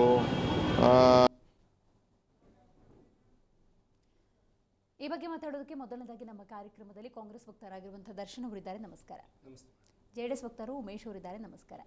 ದರ್ಶನ್ ಅವರೇ ಹೇಳಬೇಕು, ಪರಿಷ್ಕರಣೆ ಸ್ವಾಗತವೇ, ಅದನ್ನು ನಾವು ತಪ್ಪು ಅಂತ ಹೇಳೋಕ್ಕಾಗಲ್ಲ. ಆದರೆ ಯಾವಾಗ ಮಾಡ್ತಿದ್ದೀರಾ ಅನ್ನೋದ್ರ ಮೇಲೆ ಟೀಕೆ ಟಿಪ್ಪಣಿಗಳು ಬರುತ್ತೆ. ಈಗ ಖಜಾನೆ ಖಾಲಿಯಾಗಿದೆ ಅನ್ಕೋಬೇಕಾ, ಕಾಂಗ್ರೆಸ್ಸಿಗೆ ಈಗ ಜ್ಞಾನೋದಯ ಆಗಿದೆ ಅನ್ಕೋಬೇಕಾ, ಅಥವಾ ನಿಜವಾದ ಫಲಾನುಭವಿಗಳಿಗೆ ದಕ್ಕಬೇಕು ಅಂತ ಈ ಪರಿಷ್ಕರಣೆನ? ಫಸ್ಟ್ ಆಫ್ ಆಲ್ ಈ ರೀತಿಯಾದಂಥ ಯೋಜನೆಯನ್ನು ಕೊಟ್ಟು ಇವತ್ತು ಇಡೀ ವಿಶ್ವಸಂಸ್ಥೆ ನಮ್ಮ ಒಂದು ಗ್ಯಾರಂಟಿ ಬಗ್ಗೆ ಚರ್ಚೆ ಮಾಡ್ತಾರೆ. ಲಿಮ್ಕಾ ರೆಕಾರ್ಡಲ್ಲಿ ನಮ್ಮ ಗ್ಯಾರಂಟಿ ಹೆಸರು ಬರ್ತದೆ. ಸೊ ಹಾಗೆಯೇ ಗಿನ್ನಿಸ್ ವರ್ಲ್ಡ್ ರೆಕಾರ್ಡಲ್ಲಿ ಗ್ಯಾರಂಟಿ ಹೆಸರು ಬಂದಿದೆ, ದಾಖಲೆ ಮಾಡಿದೆ. ಹಾಗೆಯೇ ಇವತ್ತು ದೇಶದ ಪ್ರಧಾನಿಯವರು ಯಾರು ಈ ರಾಜ್ಯವನ್ನು ದಿವಾಳಿ ಆಗುತ್ತೆ, ಜನರಿಗೆ ಸುಳ್ಳು ಹೇಳ್ತಾ ಇದ್ದಾರೆ, ಮೋಸ ಮಾಡ್ತಾ ಇದ್ದಾರೆ ಅನ್ನೋರೇ ಇಲ್ಲಿಂದ ಆ ಗ್ಯಾರಂಟಿಗಳನ್ನ ಕತ್ಕೊಂಡೋಗಿ ಯಾವ್ಯಾವ ಚುನಾವಣೆಗಳಿಗೆ ಬೇಕು ತಾವುಗಳು ಗ್ಯಾರಂಟಿಗಳನ್ನ ಘೋಷಣೆ ಮಾಡಿದ್ರು. ಆ ರಾಜ್ಯಗಳಲ್ಲಿ ಇವತ್ತು ಬೀದಿನಲ್ಲಿ ನಿಂತ್ಕೊಂಡು ಹೋರಾಟ ಮಾಡ್ತಾ ಇದ್ದಾರೆ, ನಮಗೇನು ಸಿಕ್ಕಿಲ್ಲ ಅಂತ ನಾನು ಹಲವು ವಿಡಿಯೋಗಳು ನೋಡ್ಕೊಂಡು ಬಂದು ಇಲ್ಲಿ ಹೇಳ್ತಾ ಇದ್ದೀನಿ. ಮೇಡಮ್, ಕಾಂಗ್ರೆಸ್ ಹುಟ್ಟೋ ಮಗುವಿಂದನೇ ಹಿಂದಿಂದನೂ ಗ್ಯಾರಂಟಿಗಳನ್ನ ಕೊಡ್ತಾ ಬಂದಿದೆ. ಬಟ್ ನಮ್ಮಲ್ಲಿ ಪ್ರಾಬ್ಲಮ್ ಏನಿತ್ತು ಅಂತಂದರೆ ಪ್ರಾಡಕ್ಟ್ ಇತ್ತು, ನಾವು ಮಾರ್ಕೆಟಿಂಗ್ ಮಾಡ್ತಾ ಇರಲಿಲ್ಲ. ಉದಾಹರಣೆ, ಹುಟ್ಟೋ ಮಕ್ಕಳಿಗೆ ಆಸ್ಪತ್ರೆ ಇರ್ಬೋದು, ಅದಾದಮೇಲೆ ಮಕ್ಕಳಿಗೆ ಪೋಲಿಯೋ ಲಸಿಕೆ ಆಗಿರ್ಬೋದು, ದಡಾರ ಲಸಿಕೆ ಆಗಿರ್ಬೋದು, ಪ್ರಾಥಮಿಕ ಶಿಕ್ಷಣ, ಅಂಗನವಾಡಿ ಅಥವಾ ಕಾಲೇಜು, ಯೂನಿವರ್ಸಿಟಿ, ಸರ್ಕಾರಿ ಸಂಸ್ಥೆಗಳನ್ನ ಕಟ್ಟಿದ್ದಿರ್ಬೋದು, ವೃದ್ಧಾಪ್ಯ ವೇತನ ಆಗಿರ್ಬೋದು, ವಿಧವಾ ವೇತನ ಆಗಿರ್ಬೋದು, ಹಿರಿಯರಿಗೆ ಬಸ್ ಪಾಸಲ್ಲಿ ಅವರಿಗೆ ರಿಯಾಯಿತಿ ದರ ಇರ್ಬೋದು, ಹೀಗೆ 10 ಹಲವು ಗ್ಯಾರಂಟಿಗಳನ್ನ ನಾವು ಕೊಟ್ಟಿದ್ದೀವಿ. ಅದೇ ರೀತಿ ನಾವು ಚುನಾವಣೆ ಬಿಫೋರು ಈ ಗ್ಯಾರಂಟಿಗಳನ್ನ ಘೋಷಣೆ ಮಾಡಿದ್ವಿ. ನಿಮ್ಮ ಪ್ರಶ್ನೆಗಳಲ್ಲಿ ಬಹಳ ಅರ್ಥ ಇದೆ. ಇದು ನೀವು ತಪ್ಪಿದ್ರಾ ಅನ್ನುವಂಥ ಪ್ರಶ್ನೆ. ಹೌದು, ತಪ್ಪಿರಬಹುದೇನು, ನಾನು ಅದನ್ನು ಅಲ್ಲಗಳಿತಾ ಇಲ್ಲ. ಯಾಕೆಂದರೆ ನಾವು ಯಾವುದೇ ಯೋಜನೆಗಳನ್ನ ಕೊಟ್ಟಾಗ ಅದು ಸರಿಯಾದ ರೀತಿ ಸರಿಯಾದ ವ್ಯಕ್ತಿಗೆ ತಲುಪಬೇಕು. ಯಾಕೆಂದರೆ ಇದು ಜನರ ಟ್ಯಾಕ್ಸ್ ಹಣವನ್ನು ಜನರಿಗೆ ನಾವು ಕೊಡ್ತಾ ಇರ್ತಕ್ಕಂಥದ್ದು. ನಾವು ಅದನ್ನ ಕೊಡಬೇಕಾದ್ರೆ ಯಾರು ಅದಕ್ಕೆ ಅರ್ಹರಲ್ಲ ಅಂಥವ್ರಿಗೆ ಹೋದಾಗ ಆ ಹಣ ಪೋಲಾಗುವಂಥದ್ದಂತೂ ಸತ್ಯ, ಸರ್ಕಾರದ ಬೊಕ್ಕಸಕ್ಕೆ ನಷ್ಟ ಆಗುವಂಥದ್ದು ಅಷ್ಟೇ ಸತ್ಯ. ಈಗ ಉದಾಹರಣೆ ಮೇಡಮ್, ಅಲ್ಲ ರಿಯಲೈಸೇಷನ್ ಲೇಟ್ ಆಗೈತಲ್ವಾ? ವಾಟ್ ಎವರ್ ಇವತ್ತು ಮಾಧ್ಯಮ ನಮ್ಮನ್ನು ಎಚ್ಚರಿಸಿರ್ಬೋದು. ವಿರೋಧ ಪಕ್ಷದವರು ಅವರು ಬಿಡಿ, ಅವ್ರು ಮಾತಾಡಬೇಕಾದ್ರೆ ಅವ್ರು ಯಾರು ಆರ್ ಅಶೋಕ್ ಅನ್ನೋರು ಆ ವಿರೋಧ ಪಕ್ಷದಲ್ಲಿ ಕೂತ್ಕೊಳ್ಳುವಂಥ ಪ್ರಬುದ್ಧತೆ ಇದೆಯೋ ಅಥವಾ ಅವ್ರೇನೋ ಮಾನ ಮರ್ಯಾದೆ ಅಂತಂದ್ರು, ಅವ್ರಿಗೆ ಮಾನ ಮರ್ಯಾದೆ ಇದ್ದರೆ ಈ ಥರ ಪ್ರಶ್ನೆಗಳನ್ನ ಅವ್ರು ಕೇಳ್ತಾ ಇರಲಿಲ್ಲ. ಯಾಕೆಂದರೆ ನೀವು ಆಡಳಿತದಲ್ಲಿದ್ದಾಗ ಈ ರೀತಿಯಾದಂಥ ಒಂದು ಯೋಜನೆ ಕೊಟ್ಟು ರಾಜ್ಯದ ಜನರಿಗೆ ನೀವು ಚಾಲೆಂಜ್ ಮಾಡ್ಬೋದು, ಎಸ್ ನಾವು ಈ ರೀತಿ ಮಾಡಿದ್ವಿ, ಇವ್ರು ಮಾಡ್ತಾ ಇರೋ ತಪ್ಪು ಅಂತ. ಕುಣಿಯೋಕ್ಕಾಗ್ದಿಲ್ದವ್ರು ನೆಲ ಡೊಂಕು ಅನ್ನೋ ಪರಿಸ್ಥಿತಿ BJP ಅವ್ರದ್ದು. ಅದೇನೇ ಇರಲಿ ಒಂದು ಕಡೆ ಸೈಡಿಗಿರಲಿ ಮೇಡಮ್. ಈಗ ಉದಾಹರಣೆ, ನಗರ ಪ್ರದೇಶದಲ್ಲಿ ಒಂದು ಸಾವಾಗ್ತದೆ, ಸಾವಾದ ತಕ್ಷಣ ಪೋಸ್ಟ್ ಮಾರ್ಟಮ್ ಆಗ್ತದೆ, ಅವರೇ ಕೂಡಲೇ ಅವರಿಗೆ ಮರಣ ಪ್ರಮಾಣ ಪತ್ರವನ್ನು ತೆಗೆದುಕೊಳ್ಳುವಂಥದ್ದು ನಾವು ಜನರಲ್ಲಾಗಿ ನೋಡ್ತಾ ಇರ್ತೀವಿ. ಆದರೆ ನಮ್ಮ ಯೋಜನೆಗಳು ಒಂದು ನಗರದಿಂದ ಬೀದರ್ನ ಕಟ್ಟ ಕಡೆಯ ಹಳ್ಳಿ ತನಕ, ಇಲ್ಲಿ ಚಾಮರಾಜನಗರದ ಕಟ್ಟ ಕಡೆಯ ಹಳ್ಳಿ ತನಕ ಇದೆ. ಹಳ್ಳಿ ಕಡೆ ಒಂದು ಉದಾಹರಣೆ ಇವತ್ತು ನನ್ನ ತಾಯಿ ಇಲ್ಲ, ನಂದನ್ನೇ ಉದಾಹರಣೆ ಕೊಡ್ತೀನಿ. ಅವ್ರದ್ದು ಡೆತ್ ಸರ್ಟಿಫಿಕೇಟ್ ನನ್ನ ಮನೇಲಿ ಮಾಡಿಸಿದಾರೋ ಇಲ್ವೋ ನನಗೆ ದೇವರನೇ ಗೊತ್ತಿಲ್ಲ. ಯಾಕೆ ನಾನು ಊರಿರೋದು ಸಕಲೇಶ್ಪುರದಲ್ಲಿ. ಅವರೇನಾದರೂ ಈ ಒಂದು ಗೃಹಲಕ್ಷ್ಮಿಗೆ ಯೋಜನೆಗೆ ಇದ್ದಾಗ, ನಂದನ್ನೇ ಎಕ್ಸಾಂಪಲ್ ಕೊಡ್ತೀನಿ, ಅವರಿಗೆ ಆ ಹಣ ಹೋಗ್ತಾ ಇದ್ರೆ ಮನೆ ಯಜಮಾನಿ ಅಂತೇಳಿ ಅವ್ರು ತೀರ್ಕೊಂಡ್ಮೇಲೂ ಅವ್ರ ಅಕೌಂಟಿಗೆ ಹಣ ಹೋಗಿರಬಹುದೇನೋ, ಅವ್ರು ಯಾರನ್ನ ನ್ಯಾಮಿನಿ ಮಾಡಿದಾರೋ ಗೊತ್ತಿಲ್ಲ. ಹಾಗೆ ನಮ್ಮ ಸಹೋದರನ ಧರ್ಮಪತ್ನಿ ಇದ್ದಾಗ ಅವ್ರು ತೀರ್ಕೊಂಡ್ಮೇಲೆ ಆ ಒಂದು ಹಣ ಮನೆ ಯಜಮಾನಿ ಅಂತ ಅವ್ರಿಗೆ ಹೋಗಬೇಕಾಗಿರ್ತದೆ. ಇಲ್ಲಿ ತೀರ್ಕೊಂಡವ್ರ ಲೆಕ್ಕನೂ ಅಕೌಂಟಬಿಲಿಟಿ ಇರೋದಿಲ್ಲ, ಅಥವಾ ಅವ್ರು ಯಾರು ನಾಮಿನಿ ಮಾಡಿದ್ದಾರೆ ಗೊತ್ತಿರೋದಿಲ್ಲ. ಅವ್ರು ತೀರ್ಕೊಂಡ್ಮೇಲೂ ಹೆಂಗೋ ಜನರಲ್ಲಿ ಹೋಗ್ತಾ ಇದೆ ಅಂತ ಸರ್ಕಾರ ಹಣ ಹಾಕ್ತಾನೆ ಇರುತ್ತೆ. ಆ ಹಣ ಒಂದು ಮಟ್ಟಿಗೆ ಪೋಲ್ ಅಂತ ಹೇಳ್ತಾ, ಅಥವಾ ನಿಜವಾದ ಒಬ್ಬ ಫಲಾನುಭವಿಗೆ ಆ ಹಣ ಸಿಗ್ತಾ ಇಲ್ಲ ಅನ್ನುವಂಥದ್ದು ಅಷ್ಟೇ ಸತ್ಯ ಆಗಿರ್ತದೆ. ಅಥವಾ ಒಂದು ಮನೆಯಲ್ಲಿ ಬಹಳ ಪ್ರೀತಿಯಿಂದ ಮಗಳನ್ನ ಬೆಳೆಸಿರ್ತಾರೆ ಮೇಡಮ್, ಅವ್ರೇನು ಮಾಡ್ತಾರೆ, ಮಗಳಿಗೆ ನನ್ನ ಮಗಳನ್ನೇ ಯಜಮಾನಿ ಅಂತ ಮಾಡಿರ್ತಾರೆ, ಮಗಳನ್ನೇ ಮಾಡಿರ್ತಾರೆ. ಯಾಕೆಂದ್ರೆ ಇದಕ್ಕೆ ನಾವು ವಯೋಮಿತಿ ಹಾಕಿಲ್ಲ. ಮನೆ ಯಜಮಾನಿ ಒಂದು ಹೆಣ್ಣು ಮಗಳದು ನಿಮ್ಮ ಮನೇಲಿ ಕೊಡ್ಬೋದು ಅಂತ. ಆ ಹುಡುಗಿ ಮದುವೆ ಆಗಿ ಬೇರೆ ಮನೆಗೆ ಹೋಗ್ತಾಳೆ. ಆ ಬೇರೆ ಮನೇಲಿ ಇನ್ನೊಬ್ಬರು ಯಜಮಾನರು ಹಣ ತಾಳ್ತಾ ಇರ್ತಾರೆ. ಗ್ರಾಜುವಲಿ ಇಲ್ಲೇನಾಗಿರುತ್ತೆ, ಈ ಹೆಣ್ಮಕ್ಳಿಗೂ ಹಣ ಹೋಗ್ತಾನೆ ಇರ್ತದೆ, ಅವ್ರೇನು ಕ್ಯಾನ್ಸಲ್ ಮಾಡೋದಕ್ಕೆ ಹೋಗಿರೋದಿಲ್ಲ. ಆದರೆ ನಿಜವಾಗ್ಲೂ ಈ ಮನೆಯಲ್ಲಿ ಏನಾದ್ರು ಕಷ್ಟ ಇದ್ದಾಗ ಆ ಮನೆಯವರಿಗೆ ನ್ಯಾಯ ಸಿಗಬೇಕಲ್ವಾ. ಈಗ ಉದಾಹರಣೆ ಬಸ್ ಪಾಸ್ ಅಂತ ನಾವು ಹೇಳಿದ್ವಿ ಮೇಡಮ್, ಅದು ನಮ್ಮ ಗ್ಯಾರಂಟಿನೇ. ಅದು ಗಂಡು ಮಕ್ಕಳಿಗೆ ಬಸ್ ಪಾಸು, ಹಿಂದೆ ಮಹಿಳೆಯರಿಗೆ ಅಂತಿತ್ತು. ಈಗ ಉದಾಹರಣೆ, ವಿದೇಶದಿಂದ ಕರ್ನಾಟಕಕ್ಕೆ ವ್ಯಾಸಂಗಕ್ಕೆ ಬರ್ತಾರೆ, ಅಥವಾ ಹೊರ ರಾಜ್ಯದಿಂದ ವ್ಯಾಸಂಗಕ್ಕೆ ಬರ್ತಾರೆ, 5-6 ವರ್ಷ ಇಲ್ಲಿರ್ತಾರೆ, ಇಲ್ಲಿ ಯಾವುದೋ ಒಂದು ಆಧಾರ್ ಕಾರ್ಡ್ ಮಾಡಿಸ್ಕೊಳ್ತಾರೆ. ಅವರು ನಾವು ಕೇಳಿರೋದೇನೋ ಆಧಾರ್ ಕಾರ್ಡ್ ತೋರಿಸಿ ಅಂತ ಹೇಳ್ಬಿಟ್ಟು ಹೇಳಿರ್ತೀವಿ. ಅವರು ಅಥವಾ ಕಾಲೇಜಿಗೆ ಬಸ್ ಪಾಸಿಗೆ ಅಂದರೆ ನಾವು ಬಸ್ಸಿಂದ ಕಾಲೇಜ್ ಸರ್ಟಿಫಿಕೇಟ್ ಡೇಟಾ ಎಲ್ಲ ತಗೊಂಡಿರ್ತೀವಿ. ಅವ್ನು ಹೆಂಗೋ ಆ ಕಾಲೇಜನ್ನು ತೋರಿಸಿರ್ತಾನೆ. ನಮ್ಮ ಹಣನ ನಮ್ಮ ರಾಜ್ಯದವ್ರು ತಿನ್ನಲಿ, ಅನಾವಶ್ಯಕ ಬೇರೆ ರಾಜ್ಯದಿಂದ ಬಂದವನು ಅವ್ನು ಕಾಲೇಜ್ ಸರ್ಟಿಫಿಕೇಟು ಕಾಲೇಜ್ ಪಾಸ್ ತೋರಿಸಿ ನಂಗೂ ಬಸ್ ಪಾಸ್ ಅಂದರೆ ಕೊಡೋದಕ್ಕಾಗಲ್ಲ. ನಮ್ಮ ರಾಜ್ಯದವರಿಗೆ ಅದು ನ್ಯಾಯಯುತವಾಗಿ ಆ ಹಣ ತಲುಪಲಿ ಅನ್ನುವಂಥದ್ದೇ ನಮ್ಮ ಉದ್ದೇಶ ಮೇಡಮ್. ಮತ್ತು ಇನ್ನೇನಾದರೂ ಬೇರೆ ಯಾವ್ದಾದ್ರು ಅನ್ಯ ಮಾರ್ಗದಿಂದ, ಯಾಕೆಂದರೆ ನೀವು ಮಾಧ್ಯಮ ಭಾಳ ಚುರುಕಾಗಿ ಎಲ್ಲಾದರೂ ಭ್ರಷ್ಟಾಚಾರಗಳಾದಾಗ ಆ ಭ್ರಷ್ಟಾಚಾರಗಳನ್ನ ಎತ್ತಿ ತೋರಿಸುವಂಥ ಕೆಲಸ ಮಾಡ್ತೀರಾ. ಯಾರಾದರೂ ಒಬ್ಬ ಅಧಿಕಾರಿ ಏನಕ್ಕೆ ಅವನೇನೋ ಒಂದು ಹಣದ ಆಸೆಗೆ ಒಂದೇ ಮನೆಗೆ 2-3 ಮಾಡಿ ಕೊಟ್ಟಿರಲೂಬಹುದೇನೋ, ಅಂಥದ್ದು ಸಹ ತನಿಖೆ ಆಗಲೇಬೇಕಾಗ್ತದೆ. ಇದು ನಾವು ಮಾಡಿರ್ತಕ್ಕಂಥ ಗವರ್ನೆನ್ಸಿಯಲ್ಲಿ ಹಣ ಎಲ್ಲೂ ಪೋಲಾಗ್ದೇನೆ ನ್ಯಾಯಯುತವಾಗಿ ನೇರವಾಗಿ ಆ ಮನೆಯಲ್ಲಿ ಒಬ್ಬರು ಯಜಮಾನಿಗೆ, ಆ ಬಸ್ಸಲ್ಲಿ ಓಡಾಡುವಂಥ ಕನ್ನಡಿಗರ ಆ ಶಾಲಾ ಮಕ್ಕಳಿಗಾಗಿರ್ಬೋದು, ಕನ್ನಡಿಗ ಹೆಣ್ಣು ಮಕ್ಕಳಿಗೆ ಆ ಯೋಜನೆ ತಲುಪುವಂಥದ್ದು. ಹಾಗೆ ಕರೆಂಟ್ ಬಿಲ್ಲು ಸಮೇತ ಕನ್ನಡಿಗರಿಗೆ ತಲುಪಬೇಕು. ಇವತ್ತು ಬೆಂಗಳೂರಲ್ಲೇ ಸುಮಾರು 40-50 ಲಕ್ಷ ಜನ ಹೊರಗಿನವ್ರು ಬಂದು ಇಲ್ಲಿ ಸೇರ್ಕೊಂಡಿದ್ದಾರೆ. ಅದ್ರಲ್ಲಿ ಏನಿಲ್ಲ ಅಂದ್ರೆ ಒಂದು 10 ಲಕ್ಷಕ್ಕೂ ಹೆಚ್ಚು ಜನ ಬೇರೆ ರಾಜ್ಯದವ್ರು ಬಂದು ಸೇರ್ಕೊಂಡಿದ್ದಾರೆ. ನಾನು ಕಾಮನಾಗಿ ಹೇಳ್ತಾ ಇರೋದು, ಅವರೆಲ್ಲ ಲೈಟ್ ಬಿಲ್ಲು ಮನೆದು ಒಂದು ಅಗ್ರಿಮೆಂಟ್ ಮಾಡ್ಕೊಂಡು ಅದನ್ನೇ ತೋರಿಸ್ಕೊಂಡು ನನಗೂ ನ್ಯಾಯ ಸಿಗಬೇಕು ಅಂದ್ರೆ ಅದೆಲ್ಲ ನೀವು ದುಡಿತಾ ಇದ್ದೀರಾ, ನಮ್ದು ಏನು ಹಣ ಕಟ್ಟಬೇಕು ಕಟ್ಟಿ ಅಂತ ಹೇಳ್ತಾ ನಾವು ಯಾವುದೇ ಯೋಜನೆಯನ್ನು ನಿಲ್ಲಿಸೋದಿಲ್ಲ. ನಮ್ಮ ಯೋಜನೆಗಳು ಈ ಭಾರತದಲ್ಲಿ ಸ್ವಾತಂತ್ರ್ಯ ಬಂದಾಗಿಂದ ಇಲ್ಲಿ ತನಕ, ನಾನು ಅವಾಗ ಯಾಕೆ ಪೋಲಿಯೋ ದಡಾರ ಅಂದ್ರೆ ನಮ್ಮದು ಶಾಶ್ವತ ಗ್ಯಾರಂಟಿ, ನಮ್ದು 15 ಲಕ್ಷದ ಗ್ಯಾರಂಟಿ ಅಲ್ಲ, ಬುಲೆಟ್ ಟ್ರೈನ್ ಗ್ಯಾರಂಟಿ ಅಲ್ಲ, ಅದೇನು ಸ್ವಚ್ಛ ಭಾರತ್ ಅಂದ್ರು ಕಪ್ಪು ಹಣ ತಂದಿರೋ ಗ್ಯಾರಂಟಿ ಅಲ್ಲ. ನಮ್ದು ನುಡಿದಂತೆ ನಡೆಯುವಂತಹ ಸರ್ಕಾರ, ನಮ್ಮ ನ್ಯಾಯಯುತ ಗ್ಯಾರಂಟಿಯನ್ನು ನಮ್ಮ ಫಲಾನುಭವಿಗಳಿಗೆ 100ಕ್ಕೆ 100 ಕೊಡ್ತೀವಿ. ಓಕೆ, ಇದೀಗ ಬಿಜೆಪಿ ವಕ್ತಾರಾಗಿರುವಂತಹ ರುದ್ರದೇವರು ಅವರು ಝೂಮ್ ನಿಂದ ಕನೆಕ್ಟ್ ಆಗಿದ್ದಾರೆ. ಸರ್ ನಮಸ್ಕಾರ, ನಾನು ಮಾತಾಡೋದು ಕೇಳಿಸ್ತಾ ಇದೆಯಾ ಸರ್? ಸರ್ ನಾನು ಮಾತಾಡೋದು ಕೇಳಿಸ್ತಾ ಇದೆಯಾ ನಿಮಗೆ? ಸರ್ ಅನ್ಮ್ಯೂಟ್ ಮಾಡಿ ಮಾತಾಡಿ.